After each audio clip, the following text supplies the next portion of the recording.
Hello everyone and welcome back to Voicecraft. This is a conversation with the philosophers Forrest Landry and Alexander Bard, which circles on themes of metaphysics and power in the digital age.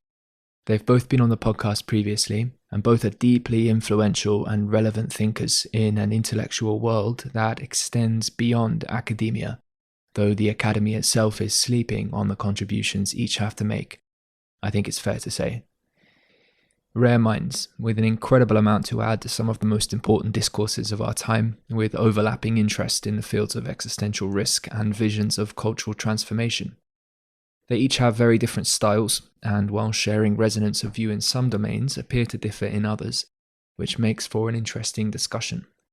Although this one, despite being a couple hours long, is ultimately too short, I think, to bring the most profound and potentially most generative differences to a place of clarity, and shorter still to a broader context of integration. But nevertheless, I hope you find this fascinating and helpful. I certainly did. It was recorded in February 2021, although the themes for discussion are very much relevant today, and likely for many years to come. So it's been 6 months since recording, while the podcast was on hiatus, to now publishing.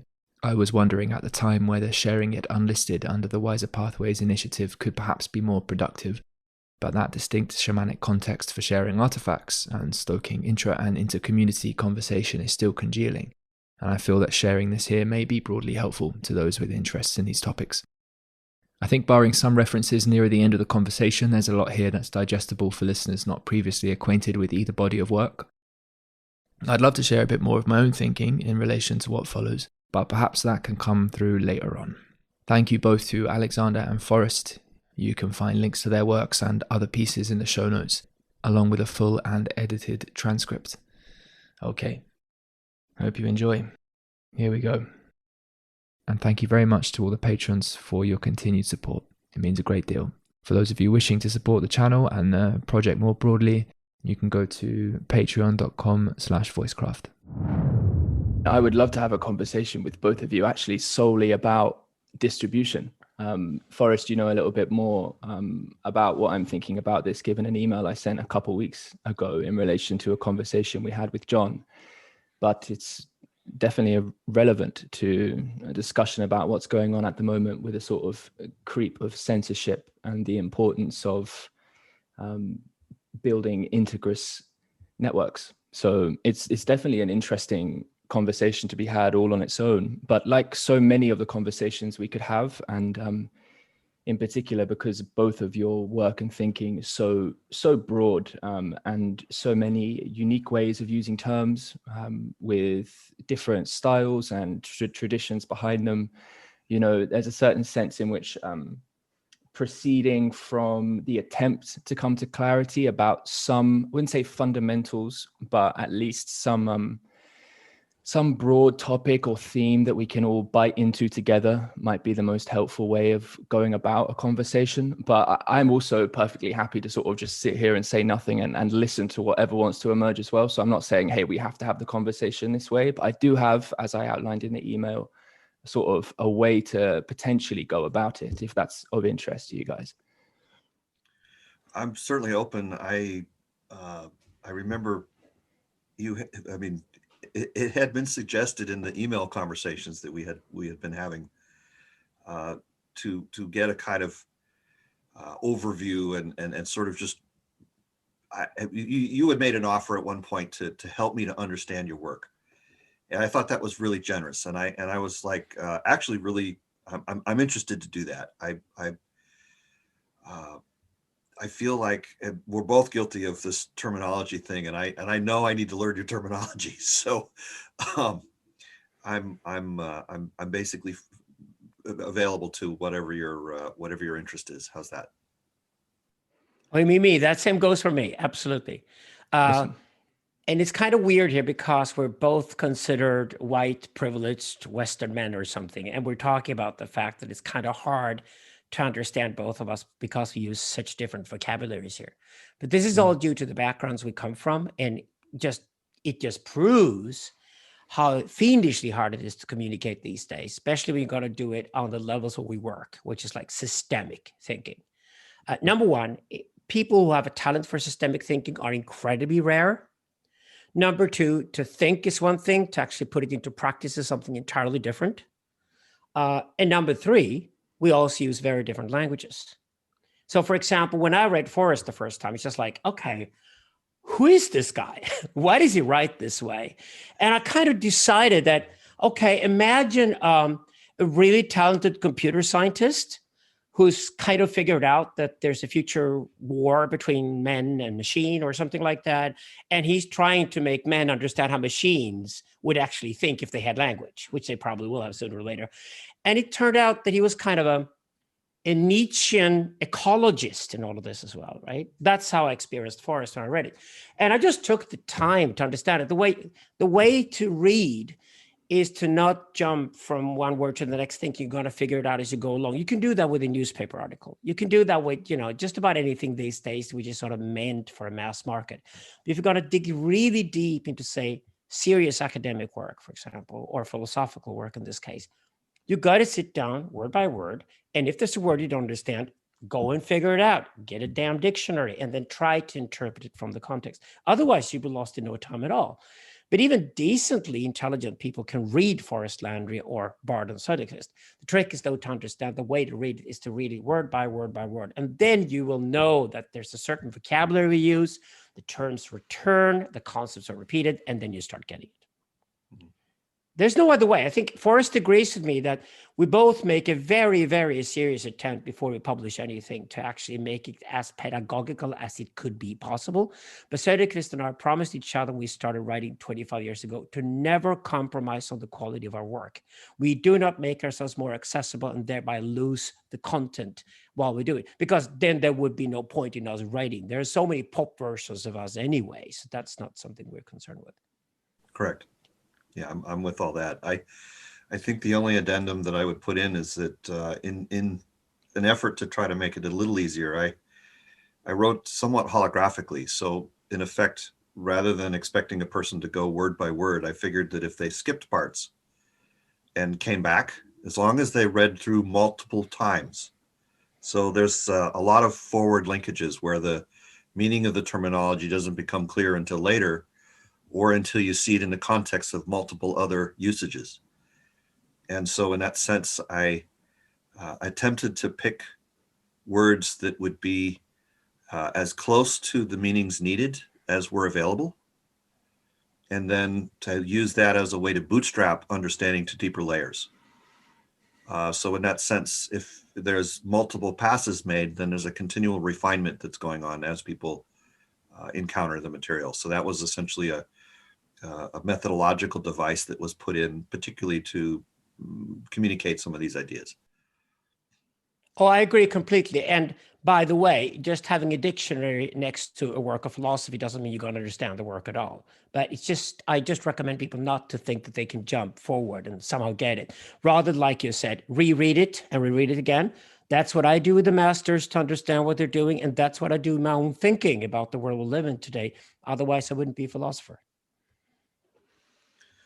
So how would you like to begin? What questions or topics or directions would you hope to go in this conversation with me? I mean, like I said, I'm genuinely interested in learning more about your work in a more interactive way. There's also some of the stuff that Tim suggested as far as orientations for this conversation. And again, I'm actually feeling receptive more than projecting. So I would offer for you to initiate in that sense. Okay, so we did get an email from Tim with some suggestions, and Tim might want to fill in as well. So, but Yeah, it's sure. a really great start. The way I work with Jan Söderqvist, and we've written 5 books over the past 20 plus years. We're working on our 6th book to be released next year. You can find Bard and Söderqvist on Amazon if you're interested. So that's over and done with. But anyway, the way we work is that we basically use human beings as a constant, and we use technology as a variable.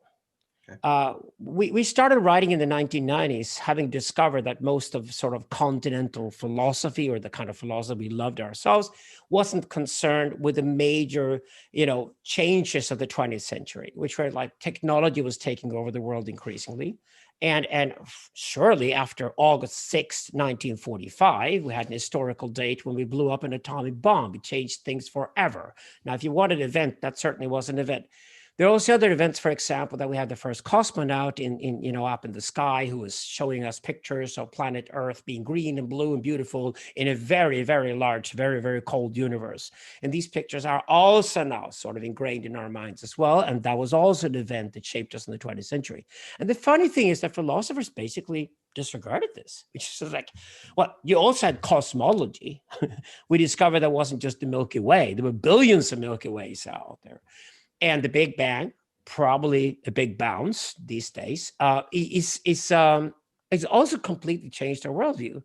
While we lost a sense of space on this planet, because we know here directly, the three of us are communicating in real time with one another, sitting on 3 different continents. We are literally evidence of the fact that space has disappeared on this planet. But space as a concept for the universe has, of course, exploded.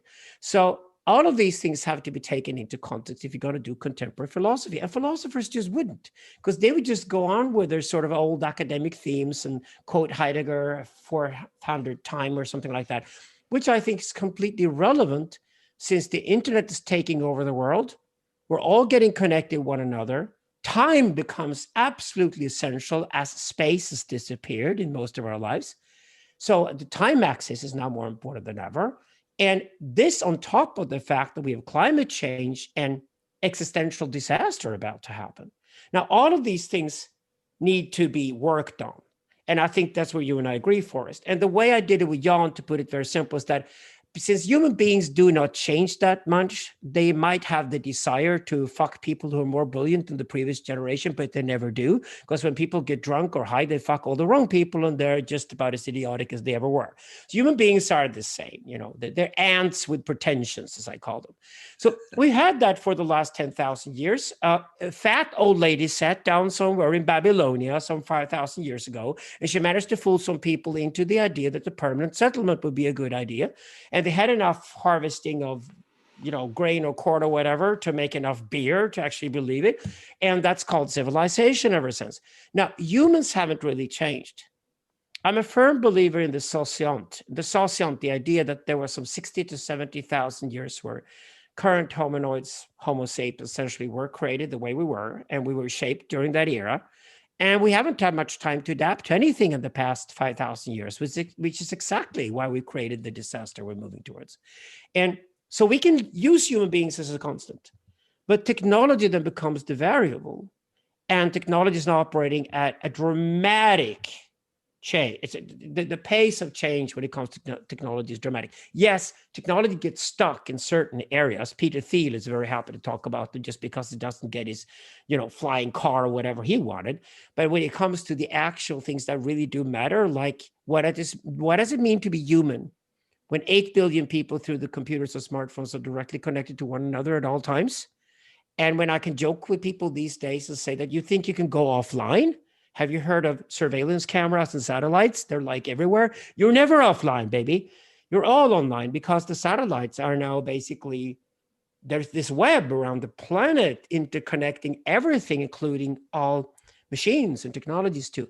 So this sort of hyper-technological phase we're in right now, existential risk and a constant who's the human being, means that studying the human being all over again, except for anthropology, isn't that interesting. It's really the relationship between man and machine that fascinates me. And there's tons of work that needs to be done here. And a lot of that work has to be systemic work, which is, I think, your genius, Forrest. And there are very few people who can think man versus machine stuck on a planet with limited resources as systemic thinking. Understood, agreed. So I'm basically with all of that. I think a couple of clarifying questions and just kind of orienting my context with respect to you. So you've outlined the kind of principal issues. I very much agree that the human being is a constant, right? That I'm not going to be changing, the nature of the person in any substantive way. And so to some extent, the places where there is mutability is going to be in the use and the integration of technology, so the man-machine relationship. I do have one question, which is I do regard culture as mutable and very much defining of what the relationship between man, machine, and nature is going to be. Obviously, I don't regard nature as mutable either, but definitely impacted by these choices that we make. So in other words, the natural laws don't change, but whether or not the ecology remains is an open question. So I guess the first thing that I would ask is what do you view as the relevance of culture with respect to the work that you're doing in the man-machine relationship? And I guess what is the longer term? I think I'm actually a little confused about, agreeing with, first of all, I agree with the nature of the technology takeover, that you can't get away from it. But I don't know whether or not you're advocating for essentially a kind of technological singularity, or you're advocating for a kind of, I guess I don't know what your advocacy is for, actually. Like I get this sense about the sort of cultural religious element, but I don't know how that fits. And that's kind of why I'm asking about this. Okay, great. So my two heroes are Hegel and Nietzsche when it comes to Western thinking. And the brilliance lies very much in the fact that they're descriptive rather than prescriptive philosophers. Okay. If you jump to suppose what I'm advocating here, if you jump to what I'm advocating, like I'm going to be some kind of preacher, I prefer not to go to that place, at least not very quickly, rather than to stay in the descriptive mode for as long as possible, which I also like about your own work. So I read you as a descriptive philosopher because I think that's actually what's brilliant here. As the clearer we get closer to the clearing, as more people begin to understand the complexity of the issues and understand the issues, understand the complexity itself, it gets easier to get to the solutions. But this is, for example, why in the new book, Process and Event, which is going to finish off this grand narrative trilogy that Seneca now write, we actually took the decision to celebrate the Bronze Age and the engineers of the world for whatever they can do, because we think we need them more than ever. And we're gonna, basically tell that our own kind, the pillar saints and the boy pharaohs of history, as we call them. Whatever happened around 800 before Christ, which has been celebrated as the axial age in academics for the past 300 years, was actually a disaster. Because it was the pillar saints and the boy pharaohs of history that actually took us to the brink of extinction. It wasn't the engineers. Engineers, basically, they get a drawing and they get an idea. They got to build a skyscraper and they build it. And whenever they invent new technologies, they usually invent technologies that kill them anyway. It's called the guillotine syndrome for a good reason. So we don't really have to be scared about engineers. We need them more than ever. We need sophisticated, fantastic engineering. We need AI to be involved in that. If we're ever going to build a fusion power plant and solve the energy issue, we probably will have to wait until AI can help us design the sort of reactors we need to make that feasible to begin with. So I'm all for that sort of symbiotic intelligence and symbiotic transcendence, even that's possible out of man-machine relationships. That means we need to rewrite all of history, as Hegel would say. We need to rewrite history completely. We need to go back and say, why on earth did we celebrate all these pillar saints who were just full of their own egos, sitting on their pillars in the woods, meditating all day long, forgetting about the material world out there? Well, they're not much use now, are they? No, they're not. They just end up as crystal healing commercialism in California or something. Not much else. I don't think Buddha's fans were any better than anybody you find in El Sur, California, anyway, to be honest about it. So the real issues at hand here are culture really kicks in and starts with civilization. It's meaningless to speak about culture before that. Whatever sort of nomadic tribes of hominoids that were walking across the planet, they were never more than 3 million at any given time, because you can't support more than 3 million people if you're going to go for hunting and gathering, right? Once you settle, you create much larger populations, and eventually you create more density and more weight onto the planet eventually for survival. And like mutations now with the pandemic, you also increase the risk that somebody's come up with an atomic bomb that can blow us all up. So the longer you stay along the time axis, the less we understand who we are and what we're doing. And the more dense the population, the larger the population gets, the higher the risk gets that something terrible is going to happen. So that is culture. That is the honest idea of culture. I think Sigmund Freud put it out firmly in his book, Civilization and Its Discontents. I think we even had an opening chapter in our Digital Libido book that says that civilizations and its discontents and everything outside of that too. It's like everything is a discontent for humans. But the pointer is that culture, which is the word Sigmund Freud is using in German here, Kultur, right? And what it means is that what we created over the last 5,000 years is something we both existentially, mentally feel increasingly frustrated with, because we created a monster that is no longer us.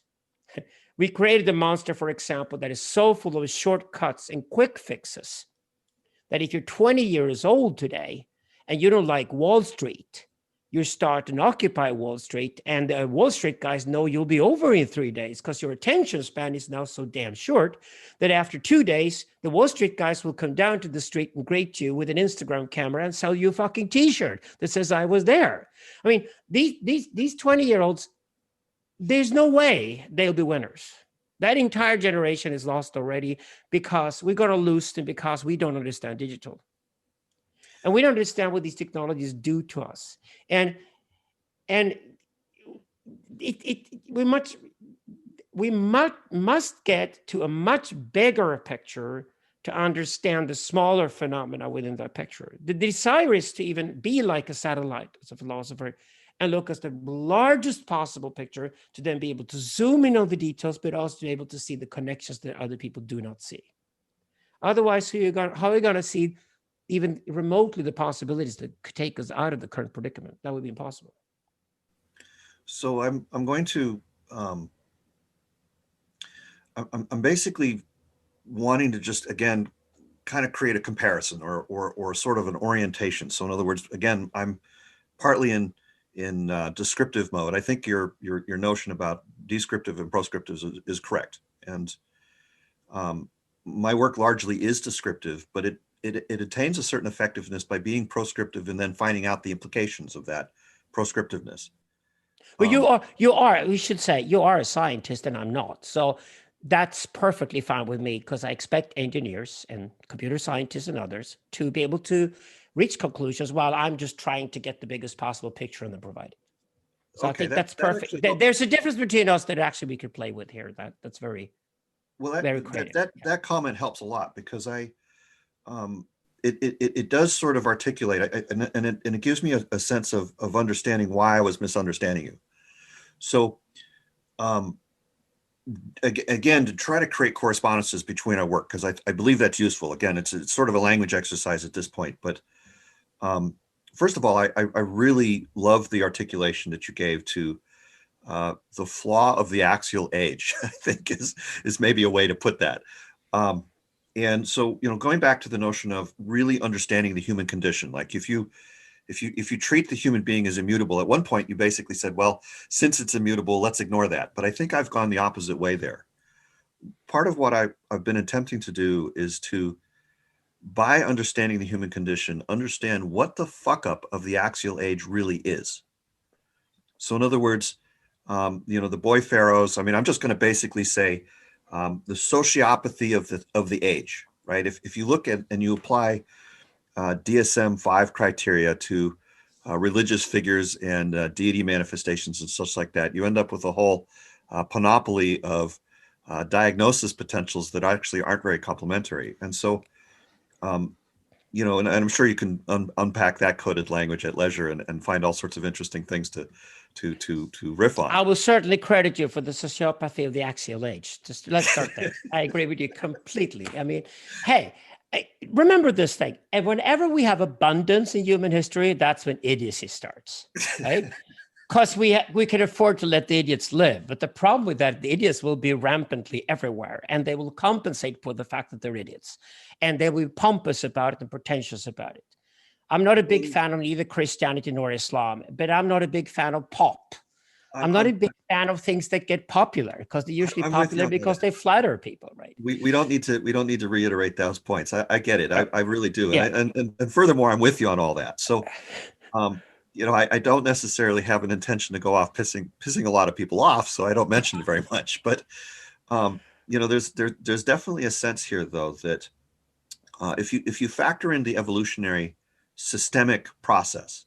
So in other words, evolution can be understood in a kind of rigorous mathematical sort of way, a kind of process or computer science oriented way. And that gives you the ability to use it as a sort of tool and to model things a little bit. So for example, as you mentioned, when you have people come out of tribes and into cities and starting to have civilization at larger scale, then the compensatory mechanisms that would normally have suppressed sociopathy, dark triad characteristics evaporate, and now you end up with dark triad personality characteristics as actually being adaptive to the urban environment. And Yep. so I think that the axial age is itself an outcome of that process. And it's not just a manifestation of it, but it then became kind of a core leverage point for those processes going forward. So in other words, the whole hierarchical religious precepts to basically create a kind of organization for society that maybe created some amount of differential advantage for certain people relative to others, depending upon the degree to which they had those kinds of characteristics. So in that sense, it's become critically important from my point of view to recognize that those elements are part of the human condition, and that if we are going to essentially compensate for the use of technology, because technology is an amplifying factor. It's going to, as you said, with nuclear weapons, right? We have now capacities that exceed that of most concepts of what deity would be. Think of Thor's hammer and how, he can create lightning and all. And then you've got, nuclear weapons that can create 100 lightning bolts in a split second. Yes. And so in this sense, there's a huge degree to which there is an amplification that technology has inevitably. And when you combine it with the sociopathy thing, things go rather bad rather quickly, right? So in this sense, I can't just rely on the engineers, because the engineers, being human and in the context of humans with these characteristics, are in effect going to become subject to that influence. And of course, you end up with, well, basically all the problems we currently have. Mm-hmm. And so in this sense, I'm really leveraging cultural dynamics fundamentally as a kind of moderation for the human element in the context of the technological element as the last gasp of stabilization possible. Oh yeah, so, that's why philosophy influences architecture. And at the end of the day, we're talking about architecture here. We're talking about architecture of infrastructure. We're talking about urban planning. We're talking about how do you maintain some kind of political administrative order that can protect us from a existential risk to begin with, and then can build a better world. Yeah, one that's not going to be compromised by the dark triad manifestation, the sociopathy manifestations that effectively did compromise so effectively for so many at this point thousands of years, right? So in other words, why don't you tell those who are involved in our conversation what do you mean with dark triad, so we get that right, so we can. This is Forrest Landry. Narcissism, yeah, Machiavellianism, the kinds of things where an individual operating in a self-oriented way privatizes commons benefits. Perfect. And yes, by doing that, they basically divest the commons of value and make the world more fragile, right? So in the transactional schema between individuals and communities, that in effect you end up with a pumping of value from the community to the individual. Yeah, the way using our vocabulary here, for those who are familiar with it, that means what we call those who ignore exploitation. We regard the principle of exploitation as way more important than exploitation. And exploitation is basically what an old woman would tell you in the tribe, when she would tell you, this is a resource you have. You're going to try to get as much out of this resource you possibly can by keeping it. Okay, which is completely opposite of exploitation. So we would regard the dark triad, the way we use it now, as these are characters that have no respect towards the exploitation principle at all. So they will then exploit everything they get close to. It's by their nature.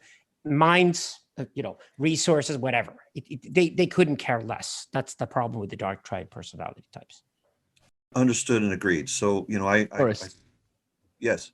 Can I ask you guys to fold in a notion to this? Because there's something that's come up in relation to prescriptive and descriptive. And I wonder if there's not also something that should be added to that distinction.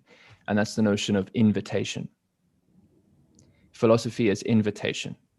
And when I think about things like time, I think about us coordinating here, and I think about what enables choice appropriately. I think about an invitation extended. It's not something, I can describe where something's at, right? And I'm not telling you have to do it, but I'm inviting the participation in something. And so when we talk about, we're moving towards here, what I'm sensing is culture as something we can interact in, as a way to reorient our collective whole in relationship to the change upon us, then I would. Yeah, I see it. I definitely see it. I think that part of the reason that it wasn't mentioned, just to give you some context, is that when we're thinking about, or when I'm thinking about causal process, right? So for instance, we have choice, change, and causation. And insofar as I'm thinking about the relationship between technology and the human being, I'm thinking about the relationship between choice and causation. But I can only, I mean, and change is like nature. So for instance, the choice adheres to the human. So the invitation would be to talk about how we enable choice. Whereas when we're looking at, say computer science, I can describe why a thing maybe has the characteristics that it does. So in other words, I can look back at nature and I can say, well, it looks like that when I do this, this happens, right? So I can say the boiling point of water is roughly 100 degrees Celsius if the pressure happens to be about normal. And the notion of descriptive in that sense is observational. Whereas the notion of proscriptive would be that in a context of like a computer program, that I would set a variable equal to a thing, or I would say, as a mathematician, from this moment onwards, I'm going to define this term to refer to this construct or this theorem or something. Whereas in the larger sense, when we're talking about culture, it is an invitational thing, because I can't condition or control anybody, right? There's no thing I'm going to do that's going to be other than influential, right? I'm not going to be able to cause a person to engage in a particular behavior and still have some notion that they have sovereignty or identity or any kind of personhood at all if I'm causing things, right? I've made them into an object rather than a subject.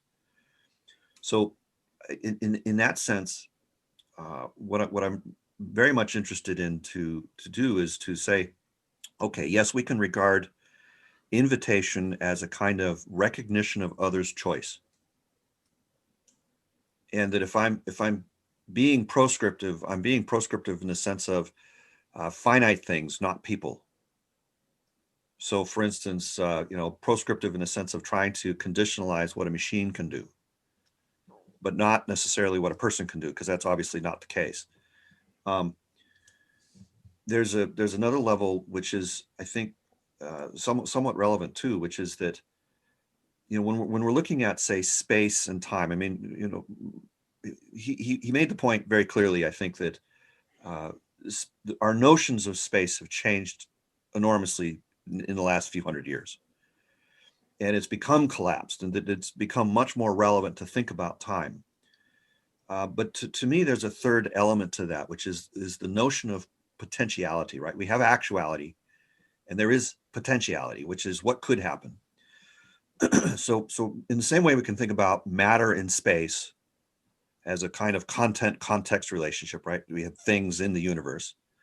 I can also think about forces in time, right? How much influence there is, how much, pressure or whatever. And again, that's not necessarily a causal thing, but it's an influential one. And then finally, I can think about probability in the scope of possibility. So if I'm really trying to understand things like risk, I need to basically be able to think about the potential, like the counterfactual of what could happen.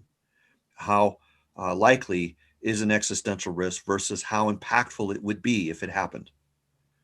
And right now, I feel that when we're doing game theory and that kind of stuff, first of all, the notion of how we think about those concepts is not nearly extensive enough. The math is not complete. It's trying to treat game theory on a single level rather than on a plurality of levels having different scales. And that first of all has some consequences.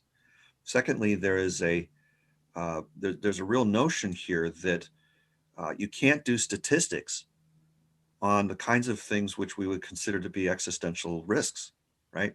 Things that are unlikely to happen except once every 1,000 years.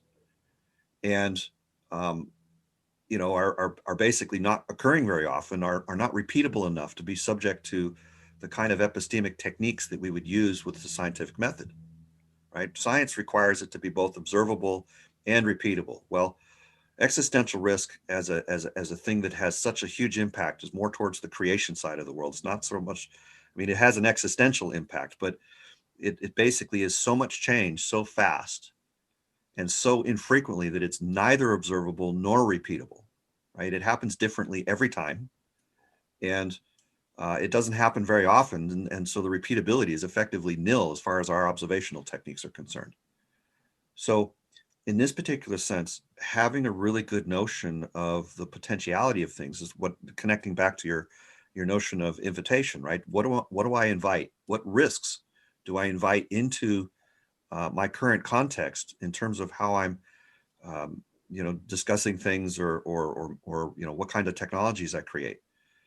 And so in effect, to go back to a point that was made earlier, if I just think about the engineering piece and I don't think about the human dynamics piece, there's a very high level of risk that the things that we build will be even more toxic and more damaging than nuclear weapons.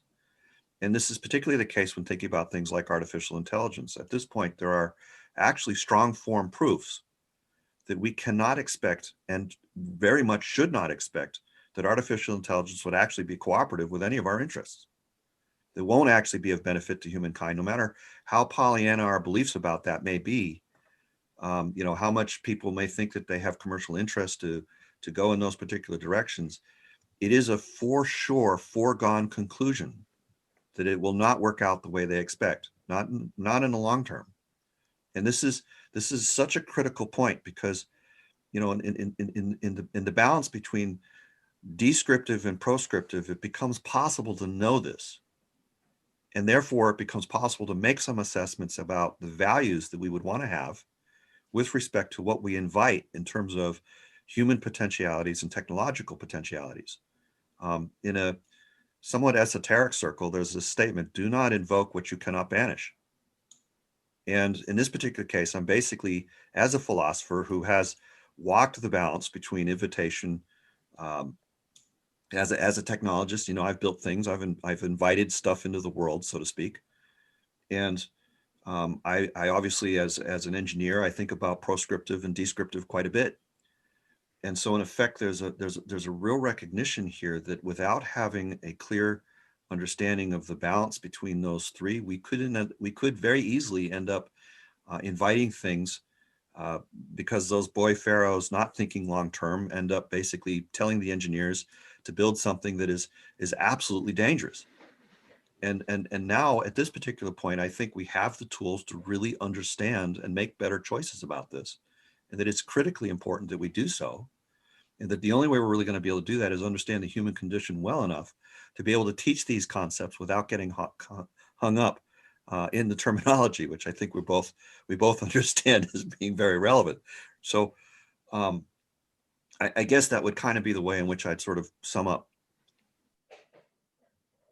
I can just add to that philosophy is an art form, for good or bad. And I started with theater when I was a teenager, wrote my own plays when I was like 19 years old. And then I moved on to philosophy like 30 years later.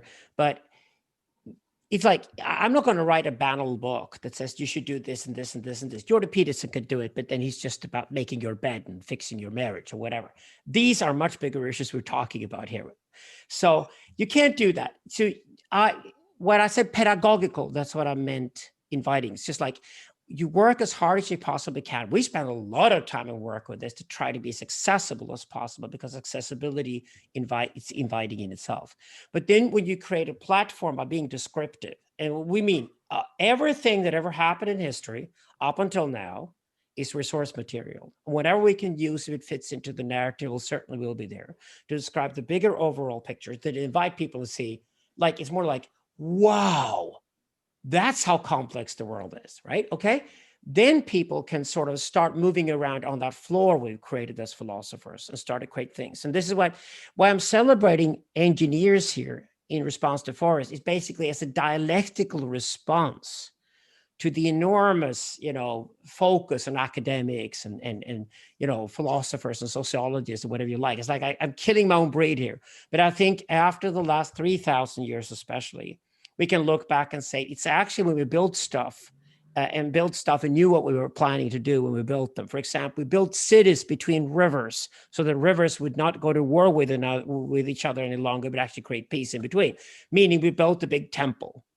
And around the temple, of course, soon there was a trading post. And a trading post is much better than killing somebody. So you would eventually realize that the bloodshed could stop and you could actually have peace between cultures by creating a temple and a city in between valleys.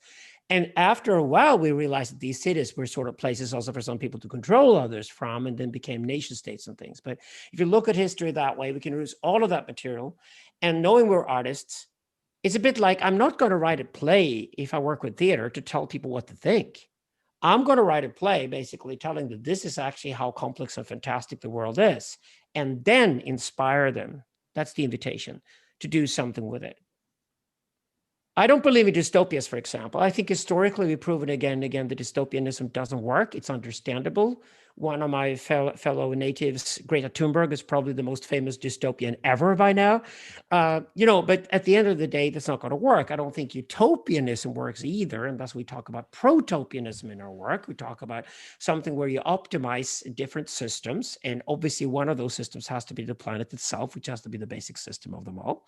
And if any of these systems operate in a way that the system on which is built is then being deteriorated, then that system has to be self-punishing. So it stops itself from acting to begin with.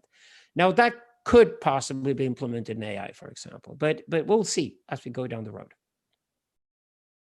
It's interesting you mentioned philosophy as an art form. On one hand, I'm very much agreeing with you. On another, I noticed that I actually operate far more as an engineer. And that in effect, it's been in the capacity to be in both worlds that a large extent of the effectiveness has come out. Metaphysics. Yeah, and I can add my response to that, which we're actually is anthropology. So I call myself an anthropologist when I start using data, which I do a lot these days, and then I go into the philosopher mode when I'm artistic. So it's probably the same way. Yeah, there's a sense of science and obviously again the sort of descriptive. Observe what is, both about the human and the nature and the machinery. I think that I find myself a little bit more careful about the sort of long-term perspective. So in other words, when we say celebrate the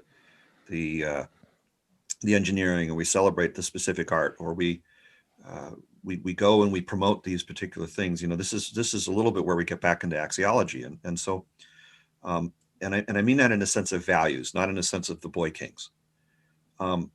So in effect, a lot of the attention in effect comes back to the how do we deal with the boy kings? How do we deal with the sort of habit formation, addiction patterns, neural limbic system overload associated with hypernormal stimulus, and effectively create a capacity on the part of groups of people to be more coherent, to make wiser choices, right? So for instance, insofar as there's some deep built-in biases, both individually, on the part of specific, individual people, but also on the part of whole groups, right? So there's a phenomenology to that to some extent precludes my having the notion that I can do more than invite into the present. I can't invite into the future. So I don't find myself thinking about dystopia or protopia, except insofar as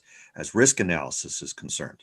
Right? This is where we work with lynch mobs throughout history. Because the lynch mob is when people get really idiotic in groups. And in a way, we are currently a lynch mob against nature on this planet, right? And then we work with the opposite, which is like, what would then be the sort of good group? What would be the constructive, creative group that understands the territory it's walking through? And this is why the Exodus mythologies throughout history are so important to us in our work. And we called it exodology, to have a positive tint on it. Exodology is basically, how do you organize people in such a way that the overall effect of the group, again, systemic causality is what we call it. The systemic causality then works in a positive way, meaning at least it is sustainable as a minimum, right? That is what we call protopianism. And the word we use for that, exodology, and this is, again, my science here is anthropology. It's kind of scary how closely connected we are. We just come in from two different angles. And we work a lot with understanding what does it mean to be exodological and be in a group that actually is aware of how it works as a group and aware of where it's going and aware of understanding the territory it's crossing. So it can move from the old to the new, say from an old paradigm to new paradigm, or even from one territory to another territory.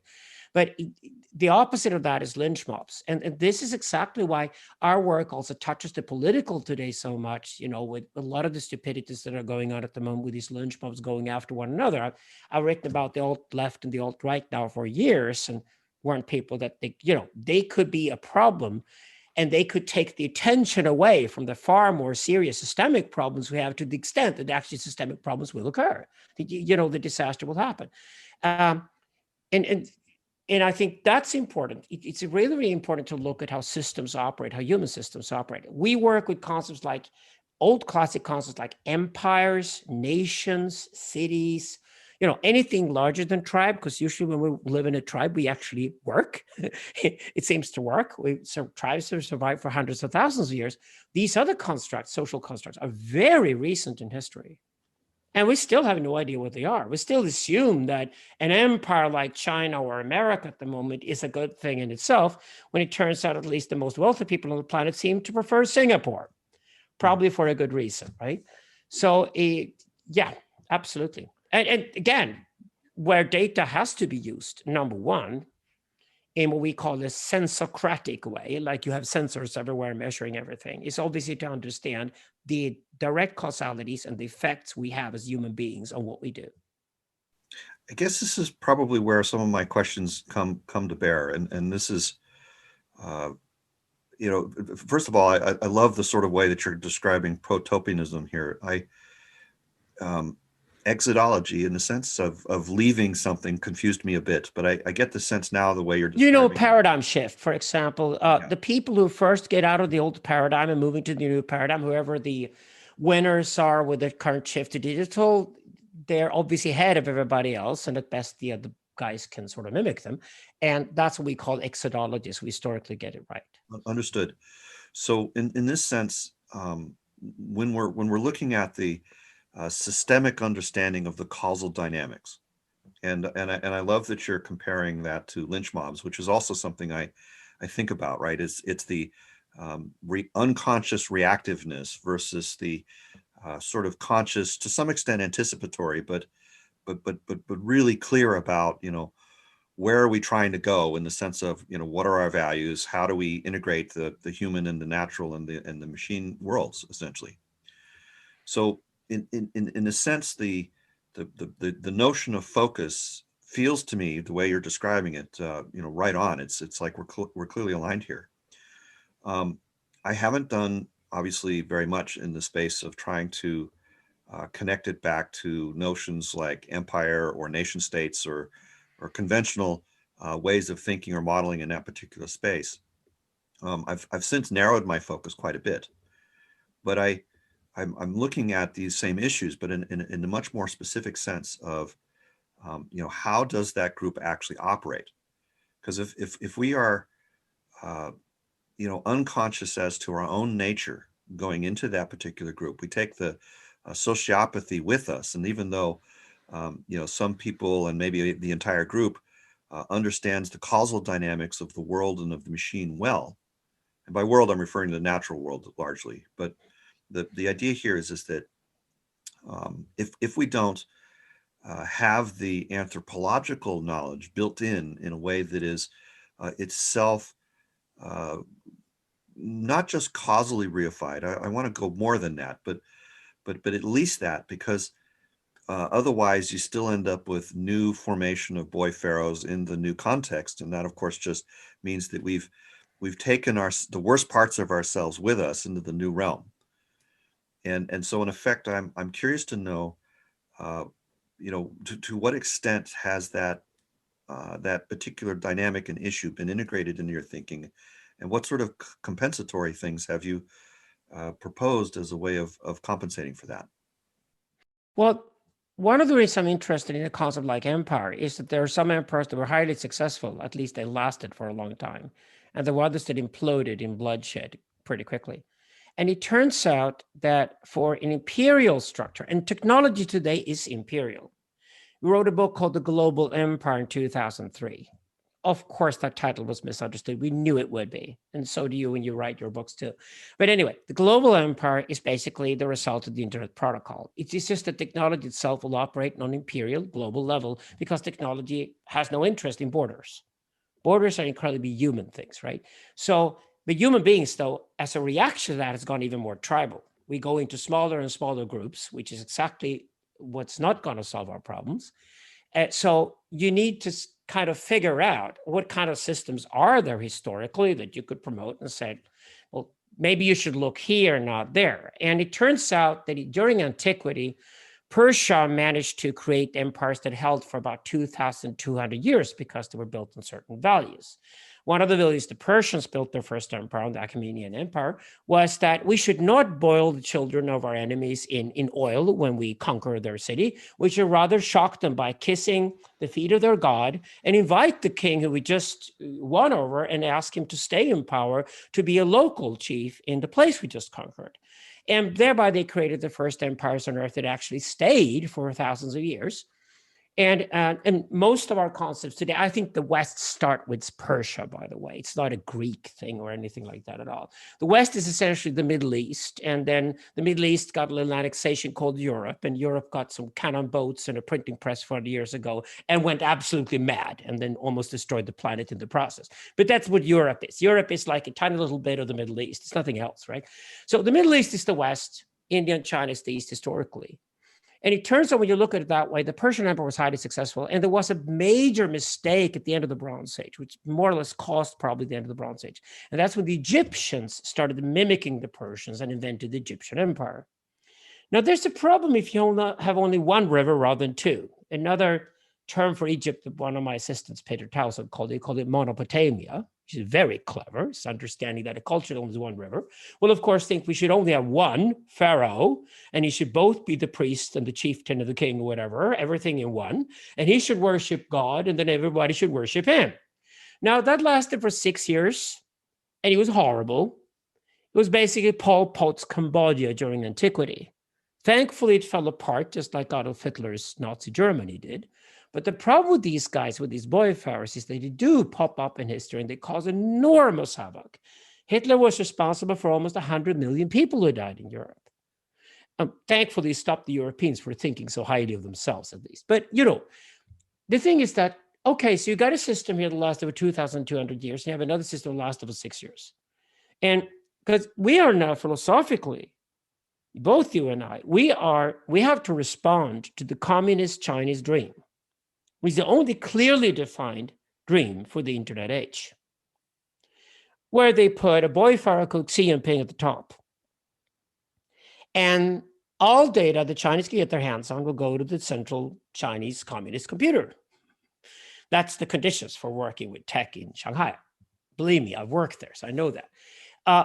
Okay, that's an idea how to operate the world. It's probably quite feasible that China will go from being the worst criminal of all into actually having policies in place within the next 10 to 50 years where actually they could at least say, well, we're saving the planet. What about the rest of you? In which case it would be very, very hard to respond to them and not let them take over everything. So we work closely with people in South Korea, Taiwan, and India who really want to create an alternative to the Chinese. Something the Americans are not that concerned with because they think it's like a military conflict or a prestigious conflict, like two guys bullying each other in a schoolyard when the world is on fire. Well, I'm sorry, but the Chinese have figured out the world is on fire. That's part of their game. So we, as philosophers, that's why I also have to work with politics. I have to work and be very anthropological in the sense that there are systems. We do culture studies, as we call it. There are systems over time that seem to be much more sustainable than other systems are. And maybe we should look at those first. I think this may be the first place where you and I depart. On on one hand, I definitely agree that we should absolutely look at history and understand it and study it really well, specifically for looking at what are the kinds of things that have worked and haven't worked, and why did they work and why didn't they work, and other things, like the examples and the comparisons you're making, I think are absolutely brilliant. And your overall assessment, I actually also very much agree with, which is that, you know, the way in which the United States is conceiving of the situation is just completely inadequate to the needs of the situation. And so, you know, first of all, I guess out of all of the agreement that I have with what you're saying and what you're doing, which is actually most of it, the place that I think that I'm coming back to is that, in agreement with the earlier notion that you also said, which is that philosophy has not fully accounted for the effect of technology. I therefore don't presume that the historical examples are really going to be as relevant as we would want them to be because of that influence. So Oh, in I other agree. words, I agree. I agree. My point is that power sharing must be built into the system from day one, or I'm power with you on split. that one. I'm with you on that Yeah, one. Okay, that's so what the Persians did well, the Egyptians did not. That's what Americans still do well, thanks to the Constitution, hopefully, compared to the Chinese. So it starts well, there. That's my point. It starts there. A we could get system is into, not, yeah, a system in itself is not going to be intelligent with a boy pharaoh at the top. That's basically my point. So we know in that any from history. manifestation. Yeah, In, the rest, I'm totally with you, Forrest. I am a philosopher of technology. I came out of the continental tradition of Europe as one of the first major proponents that if we don't do technology now, we can't do ecology, we can't do anything of the really meaningful things we should do as philosophers. I'm not interested in looking down here, you know, and looking at myself, my soul, and being existentialist and anything. We don't have the time for that any longer. So I'm totally with you on the technology aspect. There is a limit to how much we can use history to understand the current predicaments we're in. Absolutely. And it's only from understanding what it means to be human and organizing humans between themselves. There's a point to it. The rest is down to an entire new field compared to what we had historically. okay, so in that sense, I'm feeling more comfortable with this approach, because the underlying notion here of sharing power as a way to create stability, particularly in the face of strong exogenous pressures. Like, so for instance, if you treat technology as an exogenous pressure, which isn't technically the case, but in some respects we can actually model it that way more correctly. There's a need here for us to actually be not just not a mob in our sense making, or not a boy dictator, right? Because those are the two alternatives that are mostly presented, i.e., you have democracy or socialism, but democracy resembles the mob too much, and socialism resembles the boy dictator too much. And neither one of them, in all of the attempts that have been given, right, of which obviously democracy has been tried a lot less, but I think you're right to point that it is fundamentally a power distribution question.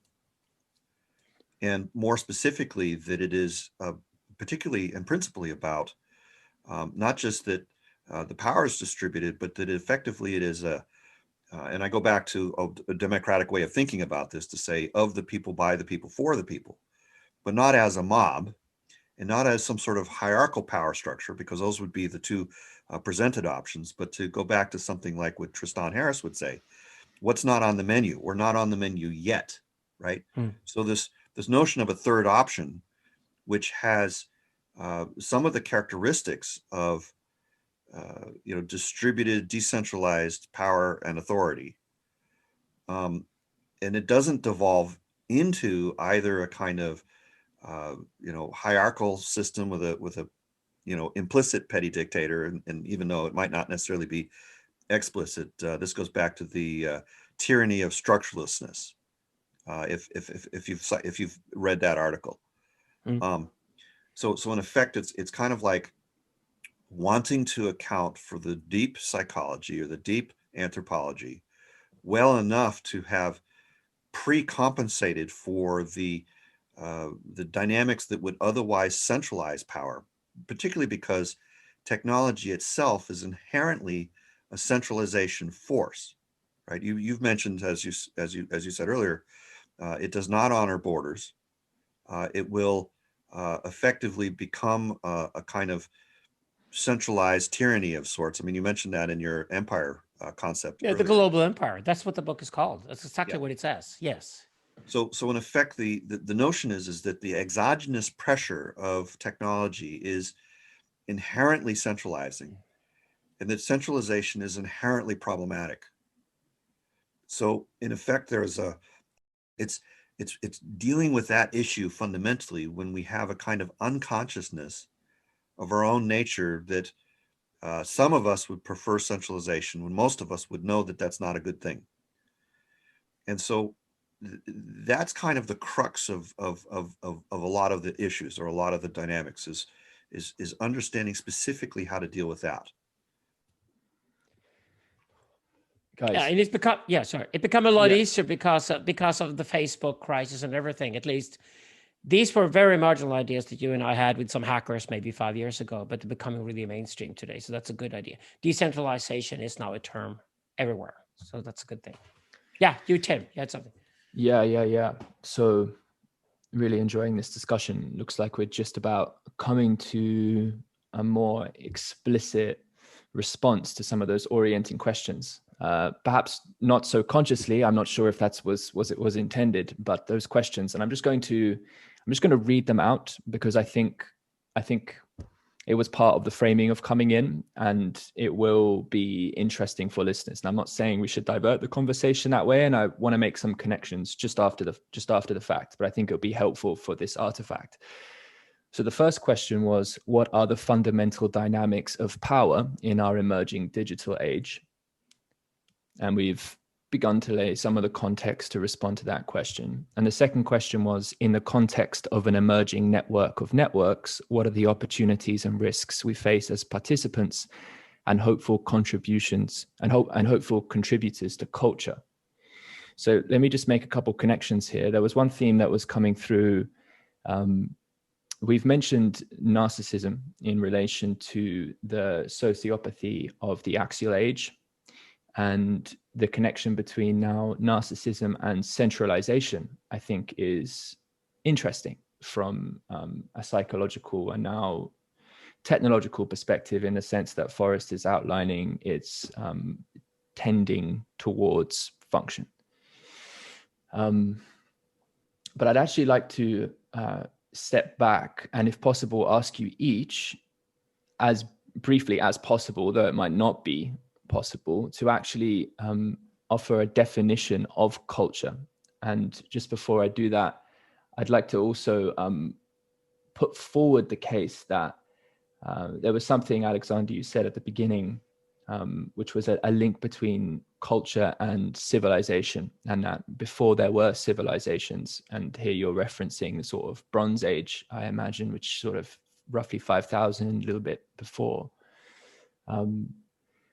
But I consider our interest to be in what the healthy dynamics of continuity were previous to the Bronze Age, because there seems to be also a recognition that there were these emergences of a sort of narcissistic or otherwise parasitic on the commons type relationship that became structurally imposed, and that there's a link there between civilization as well.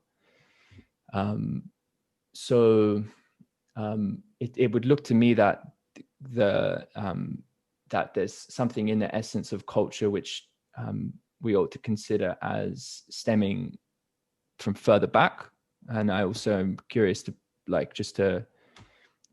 question the inclusion of certain indigenous perspectives, particularly in Australia, where you have a continuity of, in many respects, a decentralized but coherent culture of network tribes connected through ritual and songline and custom that existed for many tens of thousands of years, and actually watched the rise and fall of attempts to centralize in permanent settlements associated with a narcissistic type impulse, very much as part of that process, that were then rejected and seen to fail in that sense.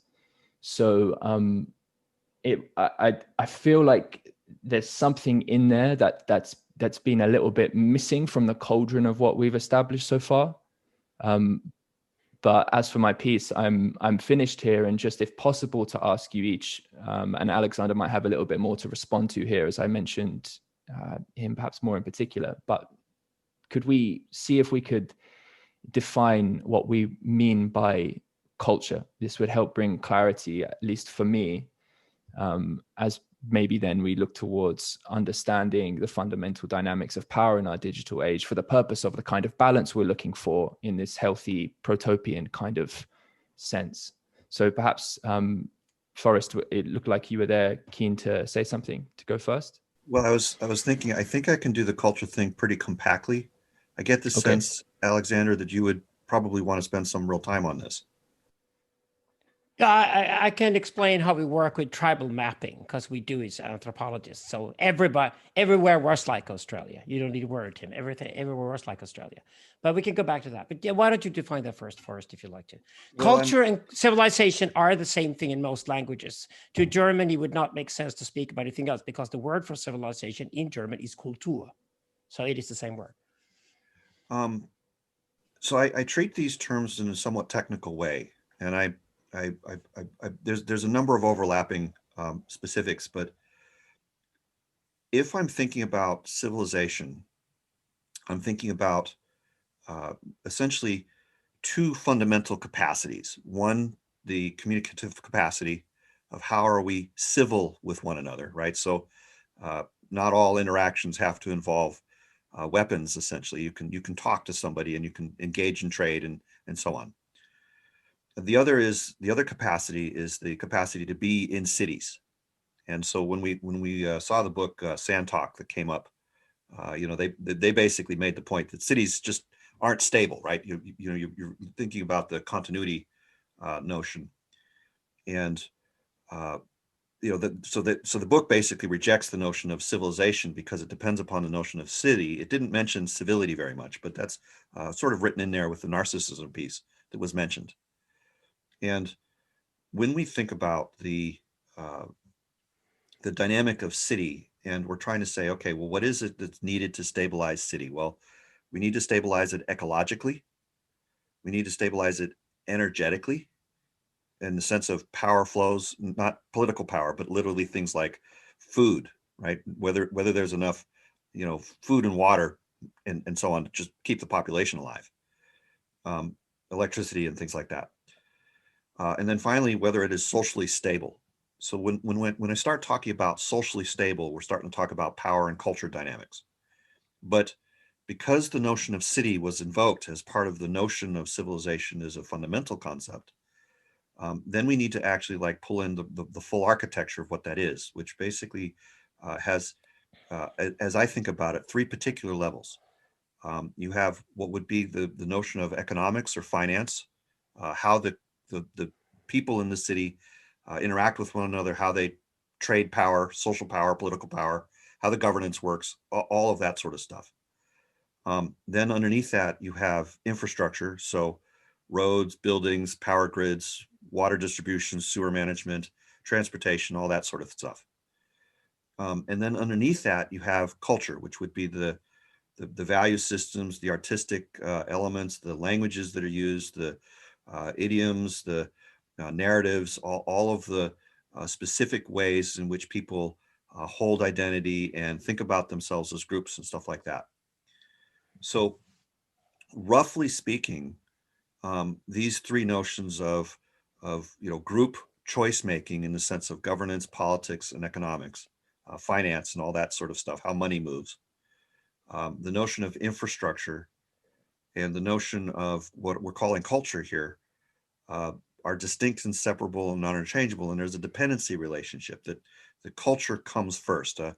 Alexander, you mentioned this when you specifically said, the first thing they'd build is the church, right? They create an instantiation of the value system that moves up into the first level of infrastructure. So you have the church building itself is the transition from the cultural layer into the infrastructure layer. And as the infrastructure layer builds out, you end up with a trading post thing, and then before long you have a finance layer emerge.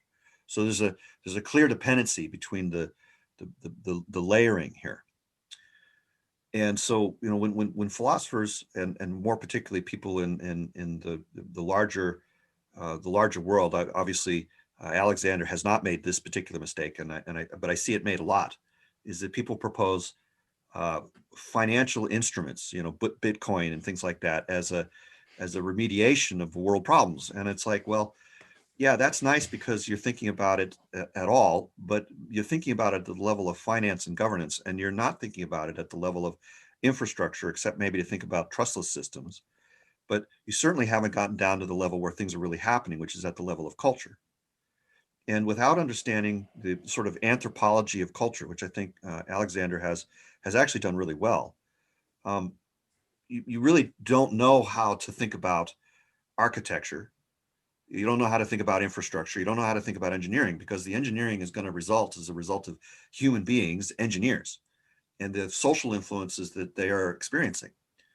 So in this particular sense, I think we've both identified that we really want to look at the cultural dynamics to understand how the infrastructure comes into being and what the implications of that infrastructure are going to be in terms of mob-based choice making or centralized choice making that happens at the economic and governance layer. And to sort of kind of connect the dots a little bit, because you mentioned tribal dynamics a little bit. So on one hand, I find that in the same sort of way that the notion of civilization was rejected because of its notion of dependence on cities, but that was premature, because it may be the case, and this is of course an open question, but it may be the case that we could actually stabilize the social structure so that it has, as Alexander put it, the right kinds of power sharing characteristics, so that it's more like the Persian culture that has serious endurance, rather than say something very temporary like I don't know, the recent administration. And in effect, there's a phenomenology here to basically stabilizing culture in a way that actually, or the notion of finance and governance that actually works, and that we can consider the notions of food or resource balance, and we can reconsider the notion of energy balance and ecology balance and energy balance, such that cities could actually work. I mean, I don't see that there's any fundamental technological reason, no physical principle that's preventing us achieving a stable civilization on the basis of a stable city as a unit. Obviously, we've not done that currently. We're quite terrible at thinking about large-scale chronic problems and thinking about design in terms of centuries rather than minutes. But the notion here is that there's nothing in principle that prevents that from being possible. But to really be able to do that, we need to go beyond thinking about it as a finance problem to understand that it is actually a governance problem, and that its manifestation isn't going to be at the level of infrastructure. It's going to go all the way back down to the level of culture in this dependency sequence that I named earlier. And moreover than that, we aren't really actually going to be able to work on the cultural level unless we understand the ecology from which that culture itself arises, right? So we are fundamentally social creatures. We're tribal beings. We have a kind of interdependence upon one another as physical bodies to make clothing and to prepare food and to build houses and to do all the stuff that effectively creates all the modern conveniences within which we live and have clear dependence.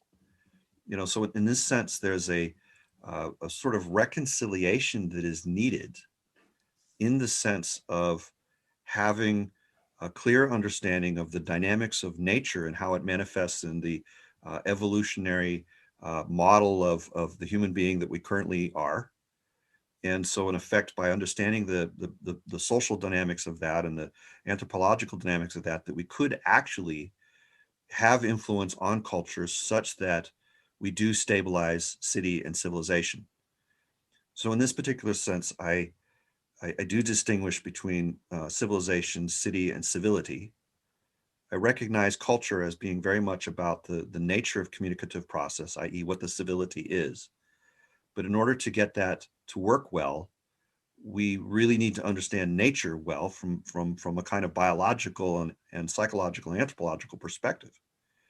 So in other words, to really look at the process of communication, going back to, say, Habermas, by which the reason and rationality of the group is moved from the mob rule or from the centralized totalitarianism to something which is genuinely distributed at the choice-making level that isn't unconscious like current governance practices or unconscious like current market practices, but is actually genuinely conscious in an integrative sense, such that the ecological perspective folds up from the substrate of the cultural phenomena into the outcome of the finance governance level. So rather than thinking about it as a finance or governance layer, I'm actually thinking about it as a new ecology, a sort of meta ecology that emerges out of the being or the essence of the city and the civilization.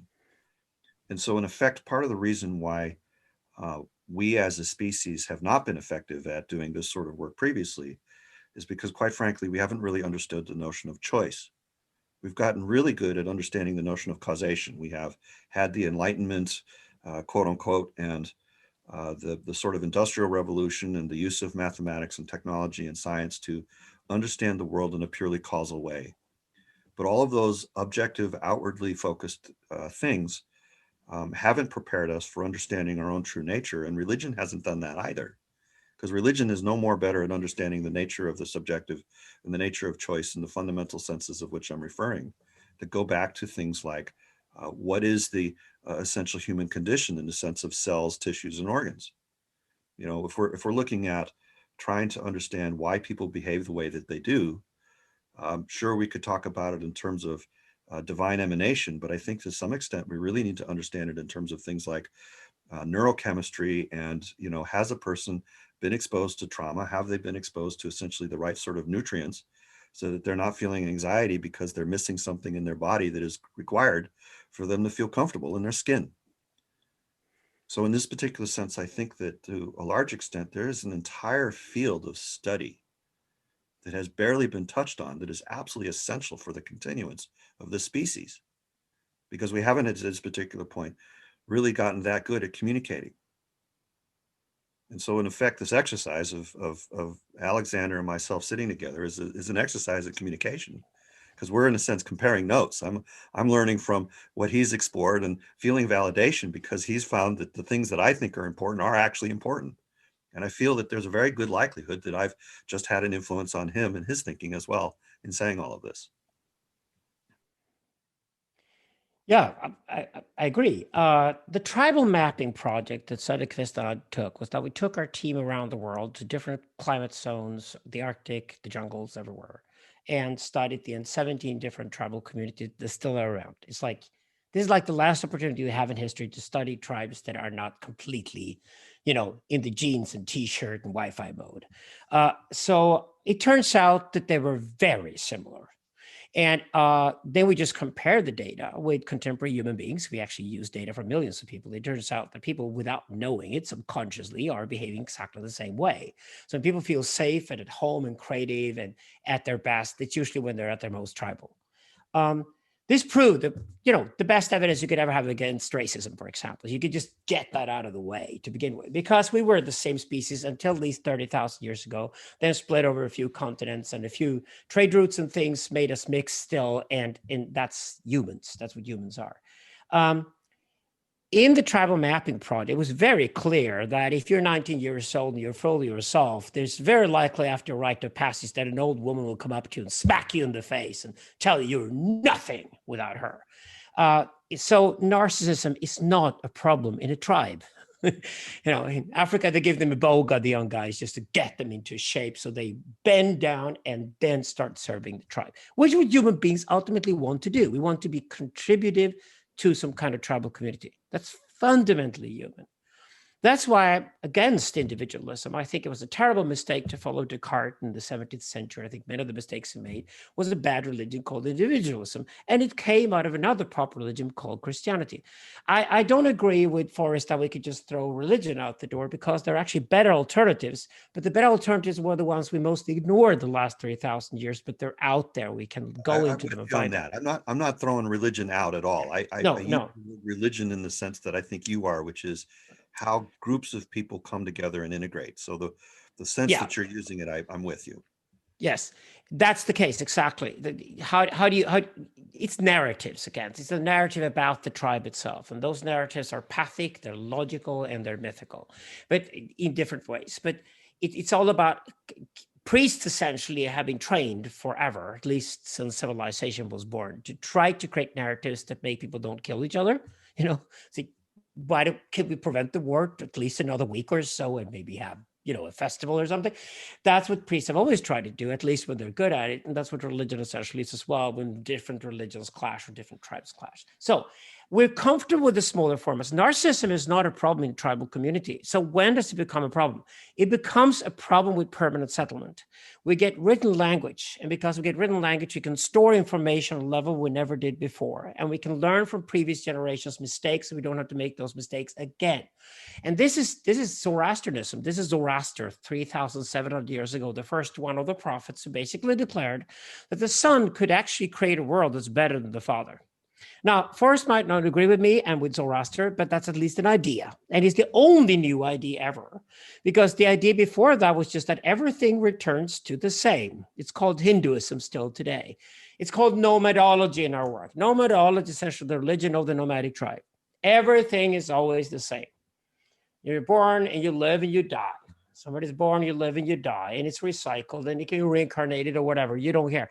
It's just an eternal return of the same, as Nietzsche said. And that was the religion until somebody 3,700 years ago came up with the idea that, well, the son's world could be different from the father's, for good or bad, Ash or Druj in Persian, because we have more information available than the previous generation did. Now, that idea easily transfers eventually to China and India. And this is essentially the birth of the East. And essentially we get a West in response to that, thanks to the Greeks and the Hebrews and the Phoenicians. And these cultures, especially the Western cultures, interestingly, took on to the idea of the event. Something can happen that changes history forever. It might be Armageddon. That's what we call August 6, 1945 today. We live in the shade of the Armageddon. But it could also be that somebody can invent a technology that changes the world forever, so that everybody in the world can communicate with everybody else, including finding out what is true and false in a way we were never able to do before, which hopefully is where the internet is heading eventually. So it's in the city, the crime occurs because it's much larger, and the connection between the old woman who smacks you in the face when you're 19 has disappeared. Clearly, more than ever, it's a problem that we have disconnected between generations. Everybody talks about wisdom all these days. All I'm saying is that wisdom is just long life. It's just life experience. And especially if you have several people with long life experience around you, you have wisdom around you. That's what wisdom is. So what happened in the cities was that this disappeared. Anarchy was the result of that. Cities were incredibly violent for a long time. They still attracted people in because they were trading posts. There was stuff to be made. You could climb the hierarchies, but they were very violent places, until people started figuring out that we can actually control the anarchy. And the way you did that was through the law. And the law was written down. Thereby, the law got the aura of being something sustainable or lasting forever, eternal. And you would inherit it. We started interpreting nature as if it was full of laws as well, because we had laws between us. And it turned out that at least crime went down. There was less violence, more trading, more copulation. Populations grew, and production of food here increased dramatically. And of course, that model worked in the sense that if we don't disregard completely that it was exploitative, because it wasn't a major problem until industry came along, then at least it worked in the sense that it created larger populations than any other model did. Mesopotamia alone, 4,000 years ago, had half the world's population. Now, that means the river valleys with large populations could create great armies, and these big armies could then fight everybody else. And except for some few nomads that had horses, up until the Mongols 600 years ago, they could cause havoc to these river valleys. But the conflicts between the Mongols on the, the nomads on the steppes and the river valleys lasted until the plague of the 14th century. After that, the cities could even have cannon boats and much bigger weaponry, and also started training soldiers to read and write and count, meaning they were better killer machines than ever. And finally, civilization won over the nomads. That's history, essentially. Now, my proposal is basically, why don't we then go back and study how we lived for 60,000 years in tribal communities? It was probably tough like hell, but that's where we were shaped. That's where our genetics were shaped. That's called sociontology today, the study of the original tribe. Now, we can compare that to civilization that has a written language period we call feudalism. It has a printed, mass-distributed language period we call capitalism. And now we're leaving capitalism for a system that we call attentionalism. This is incredibly complex to explain. But just by giving you an example like Google search, the ads are like desperados, right? We don't push the ads. We hate ads more than ever. We hate capitalism. We go for attentionalism because attentionalism goes into the sacred realm of directly connecting human beings with one another without trading with one another. The problem is that everyone wants that attention. So now capitalism is trying to move into the most sacred realm of human existence. We'll fight it back. We hate Mark Zuckerberg on Facebook. Instead of helping our children, he employed thousands of psychologists to turn our children into addicts. Another one of these boy pharaohs, evil guy, yeah, but any Christian Republican woman in Texas today is an enemy of Google and Facebook. And I cheer them on because I think decentralization is what we desperately need. So that's essentially we can then take from history, but we have to understand the specific predicament we're in right now as specific sort of hyper-technological environment we're in. So we cannot go back and just take something from 3,000 years ago and apply it on the world today and think it's going to work. No, human psychology is something we can learn a lot about from history, but not the technological environment we're in. It's very, very specific and must be understood exactly that way. I think in just general response to all that, first of all, that was delightful to hear. And you touched on a number of points which brought a smile to my mind. So I think that maybe one way to sort of compare and contrast our approaches a little bit is that where you're looking at history as kind of ways of understanding the human condition, I'm also doing that, but I'm actually doing it through the mediology of principles. So in other words, I from this very abstract core work. So you mentioned the immanent metaphysics very early on, but what that gave me was a set of tools to identify principles very, very well. So this is where we move from the descriptive to proscriptive side, because I can look at history in a descriptive way, and I can say, okay, here are my hypotheses about what happened. And then I can test those hypotheses by looking at other historical events. And that works recursively, reasonably well. I mean, we can learn some real things from that. The alternate method, which has been the one that I've been exploring more specifically, is to starting from this underlying hypergeometric core, so to speak, to abstract a series of principles as they would be projected into the realm of the anthropological, the psychological, the relationship between man, machine, and nature as prior principles. And then to look to see whether those principles reify our understanding of history. So in other words, we can look at historical events and say, does this principle help us to understand what actually happened? And if it does that help us to understand the things that happened around it? And does it essentially increase the clarity of the narrative? Does it connect the narratives together? Does it deepen our insight? And so to that extent, we would feel that, yeah, we actually had the right principles. Like we were effectively confirming the underlying geometry and topology of the relationships, both in the field of the actual events of history, but also the field of the principles that gave us the capacity to understand that history. So in a sense, we don't have to come at history just from a descriptive point of view anymore. We can essentially describe it using these different lenses and then test the lenses out. And so in a sense, there's this process where now through this, we can effectively get some very strong evidential confirmation as to the specificity of the principles that are applied and could be applied to new situations. So in effect, it's a little bit like a kind of constitutional convention where the founding fathers got together and they said, okay, we studied all this mysticism and this religion, and we've had some really horrible experiences with Mother England, and now we want to do things differently, and we're going to basically do that by taking the best of what we believe to be the case, checks and balances, three branches of government. That was a Persian innovation. Well, it could very well be. And it was the French who brought it to America. It's originally how the Persian Empire operated, by the three centers of power. Awesome. Yeah. But the point is that somewhere in history, whether it came from Persia, we could just roll the clock back, right?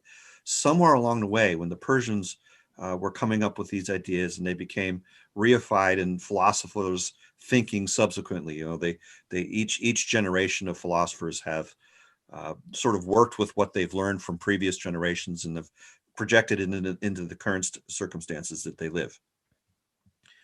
In this particular case, it's a bit like I can stand outside of time and I can look at even the very earliest works that the Persians, because they invented it, right? Somewhere, and even maybe they got it from somewhere else, but somewhere in human history, it was invented. It was a evolutionary response that some group of people or some individuals basically thought clearly and came up with some ideas about how to do things better. As you mentioned, there's a kind of progress that maybe the son can actually do better than the father. And this idea here of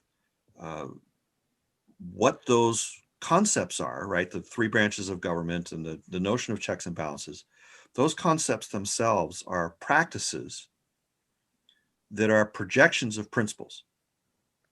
And so, we can codify them in a set of rules and laws and sort of heuristics of how to relate to one another and economic systems and so on. The notion of ownership, all of these heuristics are effectively rules that come out of practices that themselves came out of principles. I can even point you to where it starts, if you like. According to legend, Zoroaster, who was a priest, and Vishtaspa was a king, isolated themselves for 23 years, construct the first monotheistic religion. Then they walked out of the door, well prepared, the way we wish we would be today, and created the first Persian Empire. And they realized the enormous capacity that was inherent to the fact that information was now written down and stored on a level they'd never seen before. And out of that came the first Persian Empire and that idea.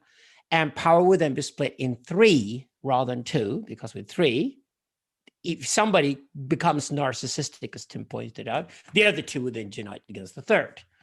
But it also mimics really well how human beings operate. The genius of Zoroaster, I think, is in the fact that human beings operate in three realms, as Jacques Lacan, the psychoanalyst, would say.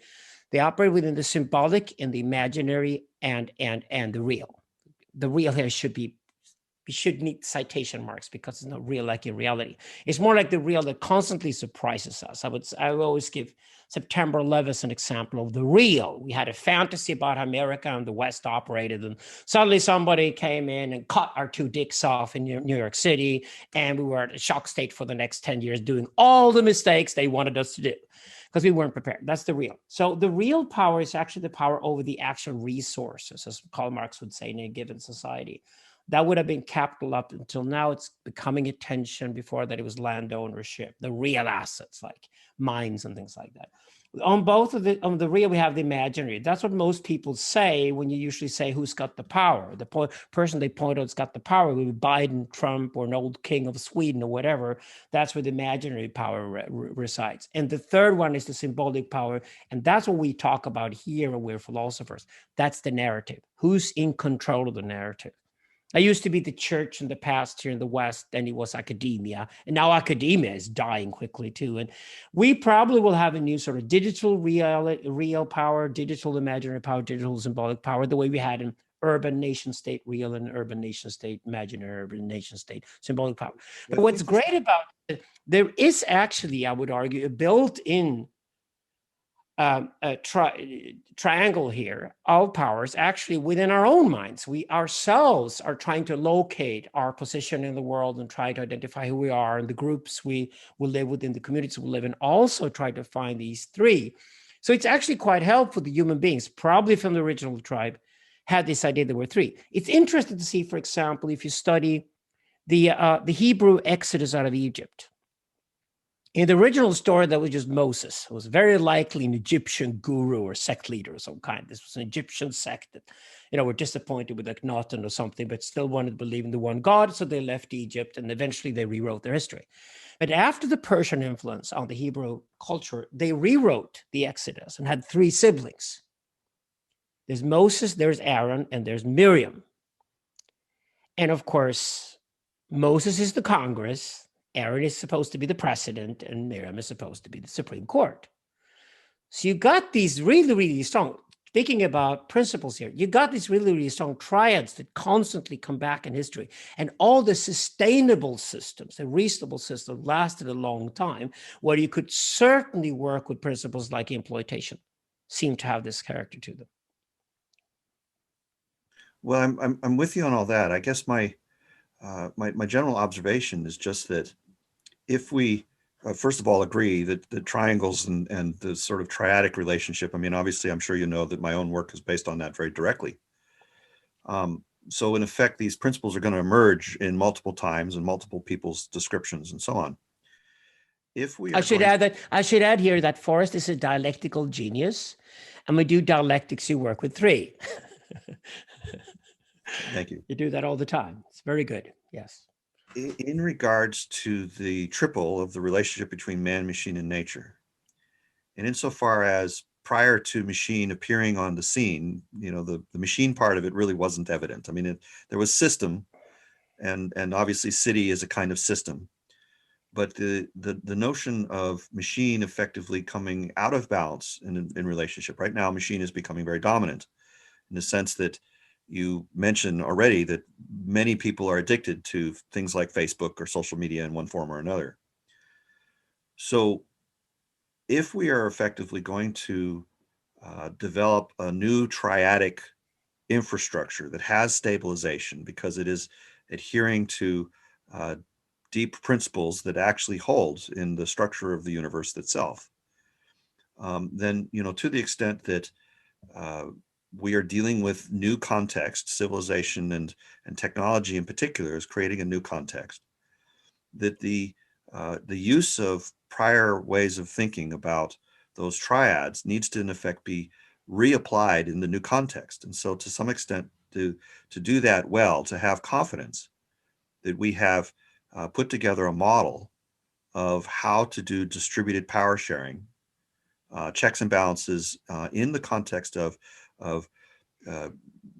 unusual manifestations of technology, we're going to need to basically know what those principles are and apply them in a far more conscious way than we ever have as a species previously. So in this particular sense, it's like I see a great deal of value in the narrative and the notion of narrative and the notion of studying history and anthropology in these particular scenes.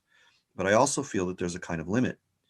And the limit is that while we can be very, very good at understanding the past, we need to be able to move beyond the past to imagine the future that we require. This goes back to the existential risk piece and pulls in some of the work of Snowden, for example, where he's basically talking about safe to fail probes. We don't really get the way. Just a small passage here. The way we do it is that we split Nietzsche's concept of will to power. I said Nietzsche was basically sloppy, and we split the will to power into will to intelligence and will to transcendence. Just split will to intelligence is collecting all of history, all the data we could possibly have, all the way up till now. Will to transcendence is imagining the future. So I totally agree with you on this one. That's the terminology we use. Okay, that makes sense. I guess just out of curiosity, was there a third split? No, not with the will to power, not necessarily, not that it makes sense, but that's because we're dealing here with phallus, and phallus here compared to matrix, where we come from and where we're going, psychoanalytically speaking. It's called the two-headed phallus. The two-headed phallus is that for any group to be led by anybody, the leaders must be two, and they must be connected to one another. One of them is the leader of the mind, one is the leader of the body, one is the chieftain, one is the priest, And one, then the priest is essentially the character who is the will to intelligence personified. So it's a really, a great mind person who does that, who then respects and admires the best of the body people, who's then the chieftain or the king. And that other power is the will to transcendence. So we put the will to transcendence, actually, we put that on physical power itself in connection to nature. I think this is again a place where I feel we may have diverged, because there's a so when we think about, again, safe to fail probes, that we only really get one chance, right? With the level of technology that eventually there's just a break, there's breach. Yeah.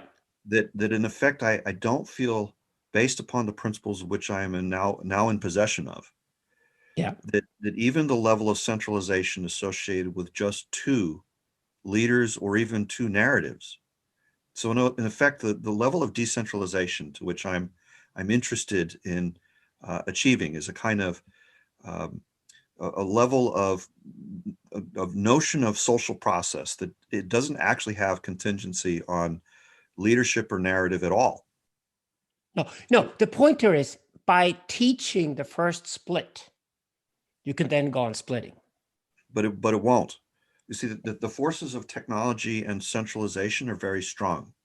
Yes. So in effect, without creating a very good, coherent model of how to do decentralized authority distribution, or just the notion of resource distribution in a distributed way, right? In a way that doesn't become corrupted to private interest, to the forces that would otherwise motivate people to think selfishly, to think individually.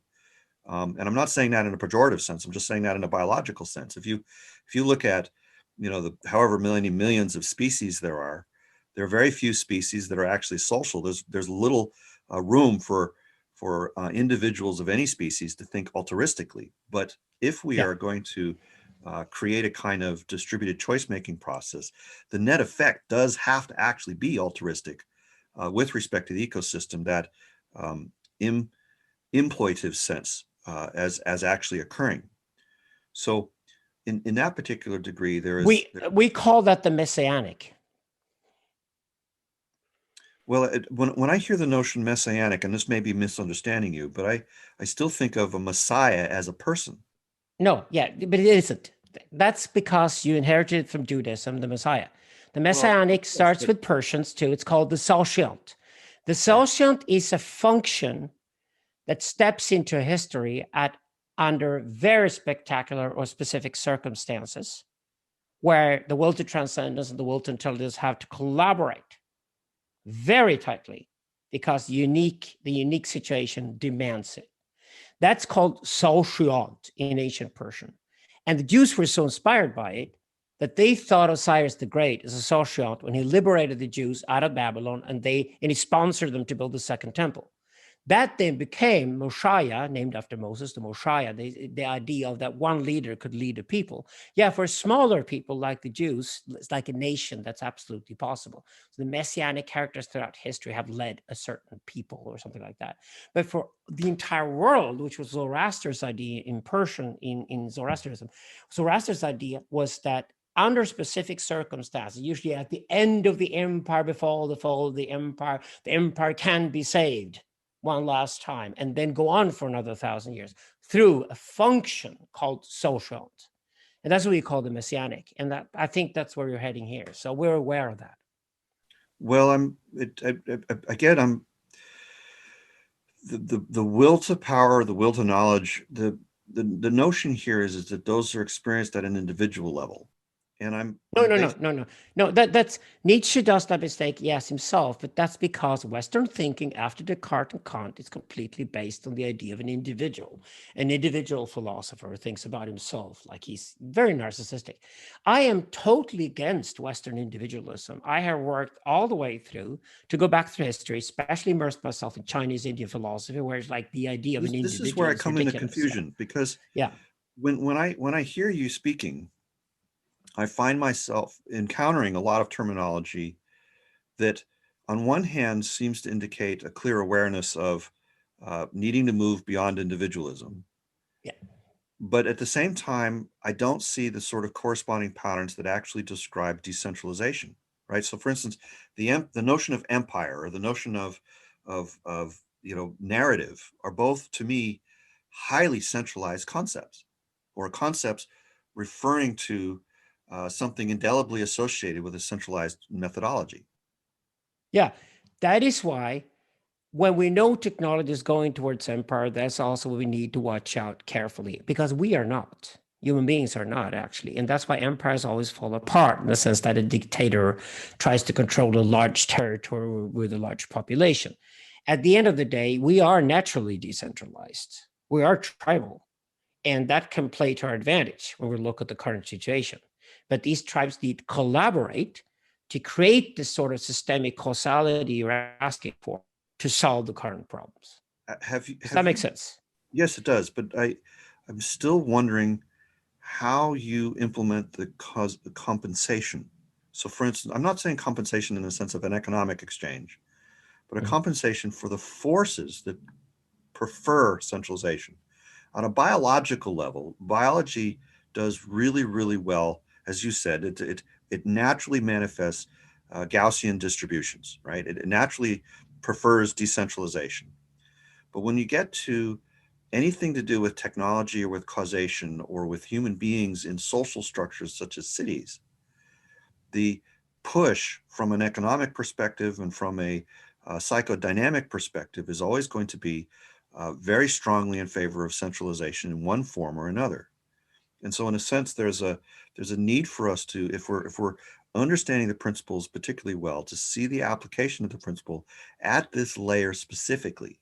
Because literally anything short of that just means that we're continually caught in this cycle of reincarnating cities over and over again until we basically blow them up so thoroughly that there's no earth left for them to sit on. Yeah, okay. My response to that is that these are dialectical processes. And the one we're working with is called sensocracy. Sensocracy is about the Internet of Things, the satellites everywhere. So if we collect data through sensors everywhere, connected to our senses, we create a sensocracy. That's where we're heading with most things anyway. What's called politics in the past will hopefully then be replaced by sensocracy. Now, the sensocracy, there are some people that have very good ideas how they want to establish a sensocracy. This time, the Egyptians got it first. That is the communist Chinese model. No, we owe them to it that they have want to do things. We don't believe it is very sustainable in the long run because we don't believe boy pharaohs are a good idea. And by the way, we love something called freedom. Okay, so what are the alternatives? This is what we're working on. And at least the great thing is that once you centralize all the data about a certain system, as long as you distribute the data also back players within that system. For example, you don't mind giving away your data as long as you give it away to 5 competing agents rather than to just one. In China, you give your data to one central computer. You can't do anything about it unless you just get off the grid completely.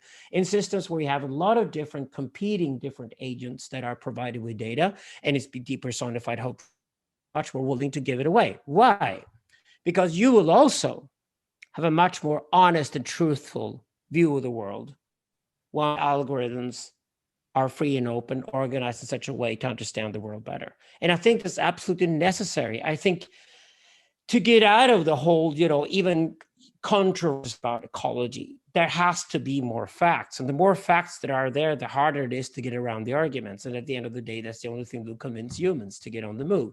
Even if they then are decentralized in the different communities, those communities can then cooperate and operate in such a way that we know for a fact that doing that results in this, for example. Well, that makes it a lot easier to motivate people to act. And that's where I leave it. What I do is that I write a descriptive philosophy on this. Then I go on tour to engineering universities around Europe, and they're packed. And then I just say to the engineers, I have a mission here. If you want to be part of a messianic project, which is called Saving the Planet. And the idea of saving the planet is not to sit down like Grayton said. We wanted to inspire people to try to build themselves out of it.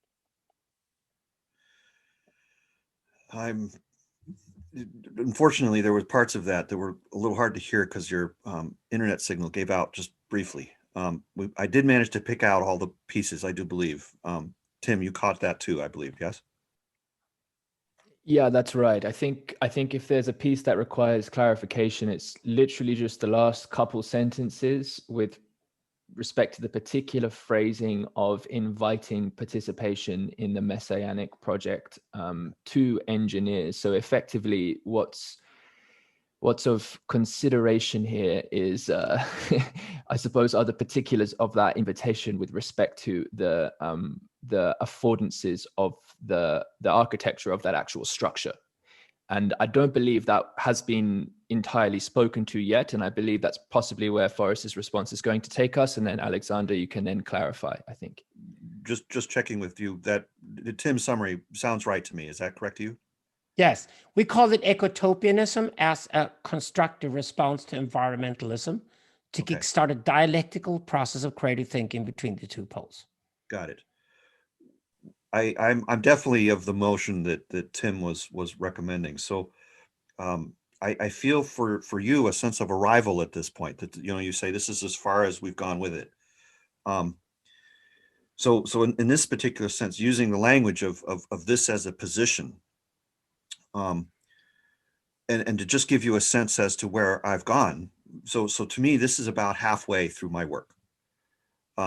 So from here, I've gone considerably farther. There's like a whole series of subsequent stages that this has gone through.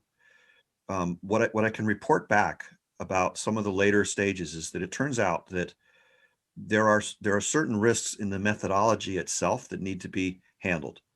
So, for example, like with looking at sensocracy, for example, I've been over the years, I've had people propose to me various sensocracy type models where they would do sensor arrays to collect information about biological process, cultural process or economic process, and that one way or another these things would filter back to a kind of triple net accounting or whole systems accounting, or integrative thinking about how to essentially balance and distribute the flows of energy and particularly of atoms. Now, on a lot of levels, approaches like that sound really good. There's a lot of goodness that can come out of those. However, in almost all of the descriptions of such things that I've heard or seen or had presented, and unfortunately including yours, is that it doesn't feel to me that there was a clear sense of how to deal with the inevitable fact that the information itself, as you mentioned, the attention aspects itself, that the economic forces are pointed at it so strongly, as you mentioned, that the economy is ready to usurp the attention. What you referred to as the attention economy. I don't remember the term you used. No. I'm not. That's Tristan Harris. I insist that attention cannot be an economy. Well, addiction can be, obviously. Addiction is an economy at the moment. There are all kinds of terrible new economies around there. Attention is precisely concerned with what humans will not buy and sell. That's what everybody's after today. That's why marketing is dying. Advertising is dying. We hate spam. The spam filters are up. I think spam filters and ad blockers together with Edward Snowden are the most messianic things we've invented in the last 20 years. This isn't, yeah. I mean, your comments are relevant, but they're not getting to what I'm trying to get to. So in other words, I agree with your response, but the thing I'm actually trying to get to is actually just in a different space. So I appreciate your answer, but it's not what I'm needing. What I'm looking for is, in a sensocracy or in any system where data is collected, that there is forces that move against centralization or the accumulation of power or the reemergence of foci of control that would effectively result in a destabilized system, but yet at a meta level. And so in effect, there's what I have done is first of all, noticing that particular absence. So in other words, I'm basically saying, okay, where I arrived at was, this is actually a question that's important. And what would we need to answer a question like this? Like, what principles would need to be brought to bear? And how is it that, like, what is the basis of my skepticism? So for instance, I can articulate particularly that part of the dynamic is that we're using technology to try to address technological issues. So in one fashion or another, we're effectively dealing with using complexity to try to contain complexity. We're using strategy, but strategy is itself a kind of technology. Using strategy to try to deal with strategy, using system to try to deal with system. And so first of all, we notice immediately that there is a distinction between complicated and complex. This goes back to Snowden again. And that, first of all, the complicated is never going to contain the complex. The complex will eventually exceed the complicated. I know you know what this is, right? Yeah. But moreover, even if we were to live at just the level of using complex to deal with complex, right? So that we didn't have just the naive case of trying to use blind system to deal with organic realities. That in effect, there's still a fundamental emergence that's happening within the organic reality of the complex, such that centralized control mechanisms and points of articulation are still going to be leveraged in weaponized ways. Corruption will still happen. So in effect, there's a phenomenology here that I can't use complexity or complicated to contain complicated, because no matter how I think about it, that ends up being an arms race, which is why most people try to go to artificial intelligence as a response, because that's called the preeminent. It's like, well, it's gotten beyond the point at which we can deal with it as humans. Maybe we can leverage the machines to deal with the machines because they'll understand themselves better, right? And it turns out that there's no way to win such an arms race. Like there's fundamentally, it goes beyond the human, and the human gets divested from the system, guaranteed every single time. I mean, this comes down to a level of mathematical proof. There's a level of rigor to this that basically means that this entire trajectory of trying to use any form of strategy to deal with these things ultimately fails and cannot not fail. So this is part of the reason why I have skepticism about the approach. The approach. I love you for this, Forrest. Okay, I'm we being a little might we might not so much disagree as in more that I'm operating with not only logos but with mythos and pathos, and my job, partly as with a theater background and anthropologist, is to create some hope here. In a way, you're darker than I am here. But it's incredibly fascinating. The hope comes. This is certainly where you also will come into our next book, because we are obviously writing on sociocracy, and we're neutral about it. This could be a pharmacon again. I can't be neutral here, but what I can do, and this is the good thing. So at this level, it looks like I'm very dark, but the metaphysics has given the door. It's about 8 hours to go here. No, I'm not going to take that long. I'm going to take maybe 5 minutes. So the thing is that it turns out that there's another way. I don't have to use complicated to deal with complicated. I can use clear. Clarity transcends complex. And so in effect, that is my difference between the will to transcendence and will to intelligence. Because you're basically saying you cannot take a will to intelligence and bump it up against another will to intelligence and another will to intelligence, and then try to solve a problem which requires a will to transcendence. Yeah, that's right. That game will never win. No, exactly. I agree, actually. That's why we've separated the two, as we split Nietzsche's will to power, because we have two building blocks to build from, and the very different desires to begin with. Machines can only desire the will to intelligence, by the way. I can't see a foreseeable future that any machine would have a will to transcendence. We're agreed here. Yeah. To basically connect this a bit, if you basically have, as has been, and for practically all of history, the case that strategy manipulates culture with the use of vision, that in effect you will just end up with a cessation. I mean, this is part of what I was trying to communicate in one or two of the emails that were going to the list. It is necessarily the case that culture infused by vision derives strategy, that there is a kind of transcendental design that emerges out of the culture because of the clarity of the vision.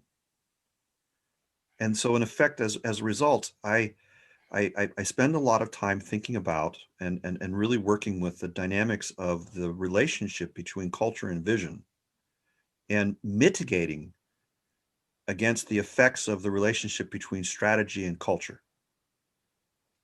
So in this particular sense, there's a kind of axiom 2 dynamic that is fundamentally necessary here. And the human species has been going against this. And if you look at the flow of culture as prior to strategy, you end up with sanity, right? That's your distributed, decentralized power actually happening. But if you start with strategy as prior to culture, that is your centralized, complete miasma of dictatorial, the whole centralized rule system that we both know can't work. It can work short term, but the world burns as a result. Yes. And if you try to have vision lead culture, but the vision isn't actually vision, that's your mob rule, right? You don't really have it, you can't achieve decentralized vision in the sense that you actually accidentally achieve centralized strategy. We call these the anaject and the hyperject, these 2 different types, or authentic vision and false vision.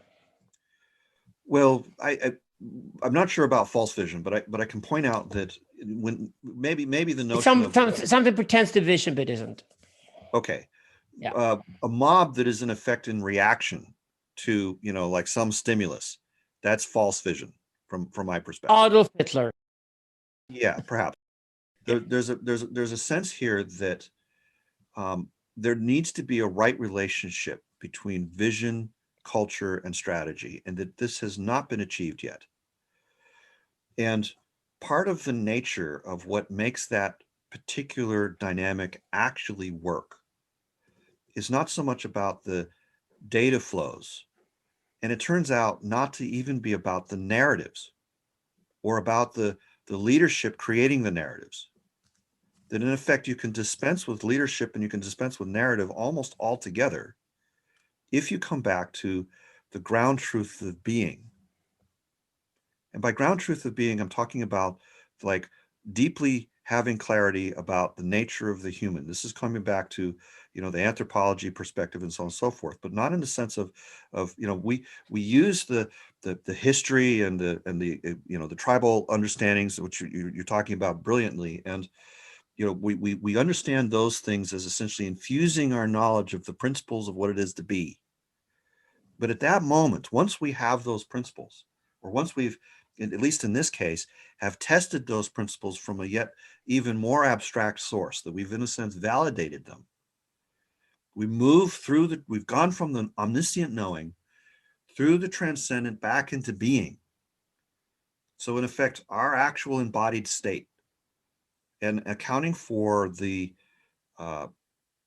psychology of how people are today in the context of technology, right? If we don't genuinely understand the reasons that people are addicted to Facebook right now, or Reddit right now, if we don't deeply understand the principles that created that as an outcome, both at the level of, not just business dynamics and how engineers, as Aspies, for example, may create something differently depending upon the kinds of encouragement they get or what their paycheck is. There's a point here where we can go deeper than that sort of phenomenon and look at what are the dynamics that emerge out of these fields of relationship that are either going to create things that are going to will towards centralization, or actually manifest an awareness of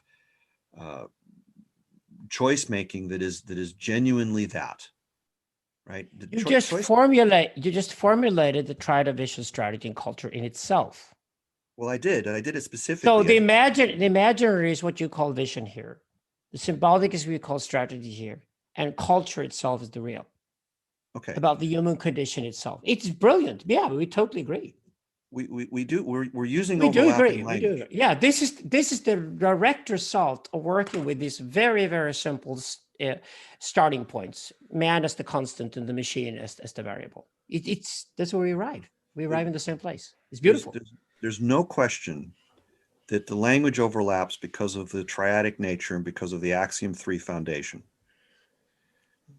I see echoes of what would be axiom 1 formulations from time to time. What I have not seen is an understanding of axiom 2. And that's where the practice lives.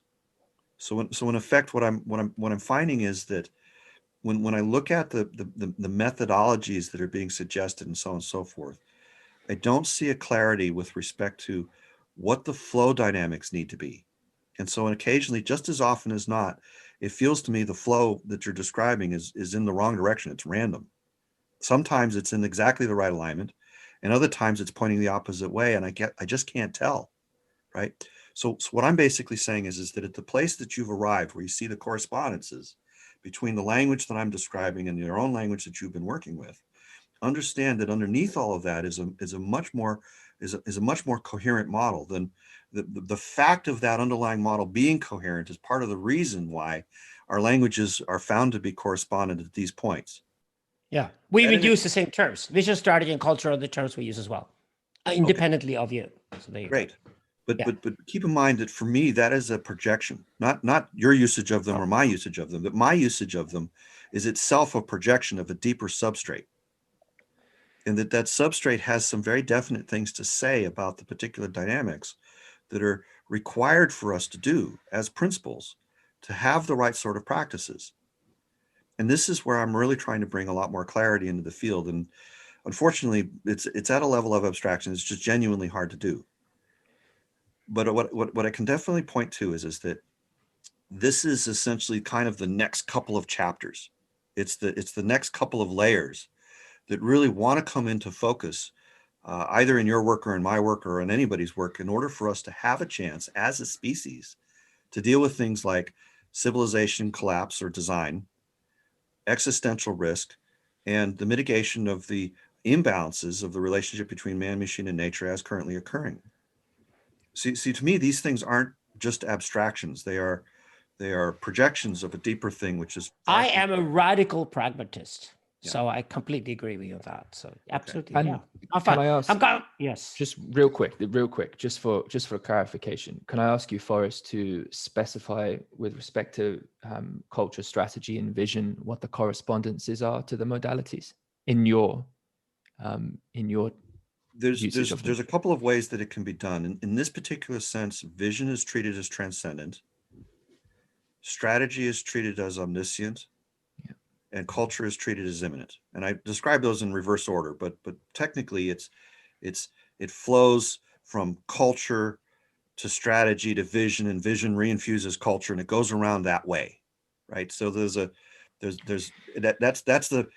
the actual flow of it. Like I described this once earlier when I was talking about culture being beneath infrastructure. Culture would be immanent again. Infrastructure would be omniscient, and then what we think of as finance would be transcendent. But it's the sequencing that's important. The sequencing allows us to know what the modalities are when we're talking about practice. It's the architecture of dependence and definition that allows us to know what the precedence is if we're thinking about it in terms of theory or axiom 1. This is why I pointed out the Forrest is a brilliant dialectician. So it's very dialectical, this thinking. That's what works. Yeah. So just a couple of things. I'm sensing we're moving towards a close here, Alexander. You might have been going to say something like that. I just want to reference back that the book Sand Talk is written by Tyson Yonker-Porter. I forgot to mention that earlier. Otherwise, as far as the mappings go, that's I was on board with that. This will open up another way. And when I said 8 hours left, I didn't mean for you to express what you had to express for us, but that there's more to this conversation. Yesterday, I was actually rereading, I think, some crucial chapters in Syntheism, where Alexander, you speak about atheos and your various gods, Syntheos, Pantheos, and Entheos, and there's a quadrinity used there, and I've got a feeling that the articulation of the god Syntheos is going to illuminate for you, Forrest, a little bit more about Alexander's sense of the flow. And for everybody listening, I wouldn't take what I'm saying, of course, to stand for the truth of any of this. This is just my own readings and study. And as I said in the email, I think there is alignment, and I think there is also some difference in viewpoint, and that itself is worthwhile to put into a dialectical relationship. So it's in that regard that I think there's more to this conversation. Even just in the formation of the triad there, I actually think there are again two different angles that I was hearing you guys coming from, and where I see the Alexander using the symbolic, imaginary, and real. I heard that being mapped in a slightly different way, and I could be wrong about that, but basically there's something in there, there's context in there to elaborate on. So anyway, that was really enjoyable. With that particular triad, and I think the correspondences can be variable. I'm not fixed on the particular correspondences, aside from orientation questions that might set one to be preferred. I think that the thing that I'm trying to get back to is the question you were asking about power. Yeah. I mean, I have a lot. I've been doing, let's say, a bit of imploitation in this conversation. So there's a lot in me that has a bunch to express, but it's not the time right now, and it's getting late for Alexander. I'm just gonna say, the transcendence in Forrest's work applies to our imaginary. I'm not saying they're identical, but they're almost the same. You can see the structure here. It works. It's the same thing when they use omniscience is the symbolic in our realm, and then the immanence and the real come together. So they come together. They obviously just different wordings for very, very similar things in the same sort of triadic structure. I'm actually really comfortable with that. Yeah. Okay. Yeah. I'm really comfortable with that. Your mapping makes sense to me, and it would also be the way I would myself map it. And so we're good. We're likely to see repetition from feudalist society, not feudalist society, and repetition from capitalist society, in the sense that you will have the real asset, which is obviously data in any kind today, that creates power, immense power. The data then creates a sensocracy. So you have an informationalist class, you then have a caste, if you like, then you would have a Socratic class that replaces what we call the political today.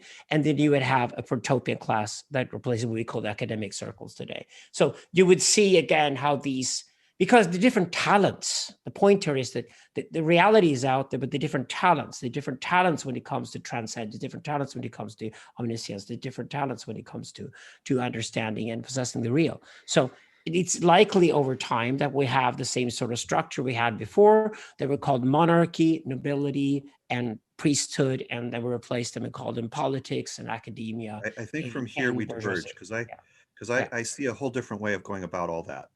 That doesn't need to go through any of those stages. Basically at this particular point, it's as if I take a right angle and I go in a direction that doesn't exist yet. Okay, I'm just trying to be descriptive. That's all I'm trying to do. Okay. And basically, it's likely that these kinds of triads will appear again in history because they've happened before. And when it comes to understanding the internet, since understanding attention is a whole new game compared to understanding capital. Actually, capital is terrible at understanding attention. It requires new talents. It's basically when a new paradigm shift comes into history, it's like a whole new level is suddenly there. And whether you're located close to the center of the new map or not is completely irrelevant to whether you were located close to the center of the previous map. That's exactly why we have the old institutions of our culture today are fighting all they can to fight down the new institutions that are trying to be born. And that's exactly why we're in a sort of apocalyptic, anarchic state right now. And it could go terribly wrong. Yeah, especially considering the risks we have to deal with anyway. If I can add here, what I'm hearing is that Alexander, in being descriptive, is effectively looking to articulate and help us see how similar game A type power dynamics are going to formulate themselves in the digital age. Forrest, you're looking to invite us to see into a future that is at a right angle in your language from that is not continuous with that in some important sense. It's the more, to use the language of game B. But what would be interesting, and I think, necessary, is that we are in fact, we are in transition in this very conversation, but also with respect to how this conversation meets the world at the moment. And part of the second question sort of underlying this discussion is it like asks us to effectively respond given the current context of where we are now, which I found it quite illuminating, for instance, to even think about such things as, the stock market or the cryptocurrency trading market, or what's currently going on with Facebook and governments through the lens of Alexander's, triadic structure of how it's manifesting with the sensocrats. And the information lists, if you're on the point of that, and then the narrative that kind of goes into manipulating and formulating all of this, very, very helpful. So it's like on the one hand, we need to become literate in the dynamics sort of assuaging us, but then at the same time, maintain a kind of openness to actually hold, like to be present with both, and it's a challenging place to articulate, but I think we've done a pretty good job of that, actually, and there's obviously this next part to come. But yeah, I definitely agree that we need to understand the current world really well, and to really understand the current world well, we do need to go into the kinds of things that we are talking about. I feel also that to understand the next world or the future world well, or the world that we would want to live in, that we need to actually not just use the tools and the language of understanding the current world well. We do that, yes. We must have that, yes. But in the sense of the language that was described, the imagination isn't going to be understood in terms of the symbolic. And I think, when you said that, you were really putting to point that, the computers are never going to understand the future world that we need to live in. And so in effect, the transitional dynamic is not going to be created out of any amount of symbolic understanding or any amount of data understanding. That what's meaningful is something that is beyond that, and that it is fundamentally so. And so in effect, part of what I'm trying to do is to create a way of understanding that future that is a little bit agnostic about the language that we use today. So is actually part of the jump then, this change, actually the switching of where symbolic and or rather vision and strategy are with respect to their transcendent and omniscient mappings? Because Forrest initially, it's the same thing. Because if switching of them, part of the failure, and I think Alexander is pointing to this also, is that if we are in a sort of dualist perspective, and it collapses back to a kind of monist perspective, a sort of physical monism, and we think about things in terms of, say, causation only, that if you understand the world purely in terms of causation, you can't even hold the notion that choice and change are distinct, right? It's like if I take and I think in terms of space and time as being combined, I lose track of the fact that possibility is a different kind of vector than either time or space. We called it hypertime, and it's I without know, space. and I remember you mentioned that, and I tried to get into that a little bit on the email list, but it was just too tricky to try to do in writing, so I let it go. But hypertime allows for continuum to actually exist rather than just zeros and ones and discretions. It's something that machines cannot grasp. Well, I mean, Hilbert space, for example, is an infinite dimensional space, and it's defined by a kind of continuum. Yeah. A sort of dual continuum in the sense that it's a continuum of two different orders, both within the dimensions and across them. I mean, fractal dimensionality is actually allowed for. So there's a sense here that we can create awareness around the correspondences between our various works, but I think that part of the issue that we're pointing to in regards to, Tim, your question, is that if we are living in the immanent, it's hard to understand that the transcendent and omniscient are distinct. If we're living in the omniscient, if we treat the world from the omniscient, it's hard to believe or to understand that the transcendent and the immanent are distinct. And you can't move from the omniscient into the transcendent unless you actually know and can work with the difference between the transcendent and the immanent. This goes back to the pre-trans fallacy of Ken Wilber, right? If you're in the prior state, you don't even know that there's such a thing as a post-state. And going through the process to get you to the post-state reveals things to you that are altogether different than what you could know in the prior state. So in this particular sense, when we're talking to most philosophers, there's literally zero awareness that the transcendent and the omniscient are distinct.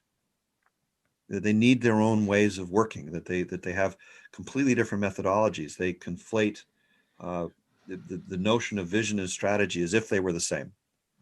Now, I know that that's not always the case, but I'm basically saying that this is what we call the two-headed phallus. The two-headed phallus. Yeah, the two-headed phallus. Yeah, the phallus with the two heads. Interesting. So yeah, and they must admire one another without knowing each other at all. So that's what we call it poetically. Yeah. So there's clearly running into the same sort of dynamics, and I'm basically at this point trying to give articulation of what's on the far side of that.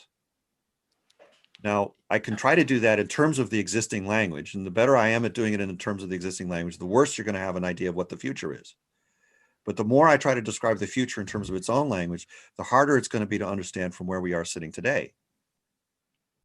That is why we say that the past is best described with logos and the future must be understood with pathos. And we call pathos is a narrative to us, pathic narrative. I'll have to think about that. I sense that there's some elements of correspondence there, but there might be some nuances that are worth exploring, because I very much look at the future in terms of situations which are not narrative. It's interesting. It's like... Yeah, we call it pathic narratives. It's not traditionally understood as narrative. We think everything is narrative, but we speak clearly about different narratives. And again, these narratives, logos, mythos, and pathos, also rhyme with your transcendence, omniscience, and immanence as well. Back to you, Tim. Yeah. Yeah, okay. I think just for my part in closing, there's something deeply, profoundly important to the process of transforming the intention in that sense and inner vision into speech that then becomes the propositions or things that can be traded back and forth. In that sense, have become maybe objects we can then pass to each other. And it's in the process of doing this, the process of giving voice then in an immanent sense, but oriented from this deep attempt to communicate the soul's image, the image in the soul, the image of the future in this sense, vision, that I find at least that's where I suppose would direct attention to. And for my part, the interest, like the dedication to the ongoing nature of this conversation is actually to be found in building structures of invitations that enable a sacred participation in the artfulness of conversation. And that is the temple in that sense, but the praxis, the participation in the temple, which enables the transition of this kind of age, something like this. So it sounds like a great cliffhanger. Thank you for listening. And if you enjoy these podcasts, please consider sharing them or leaving a review, and perhaps also to consider supporting it on patreon.com/voicecraft.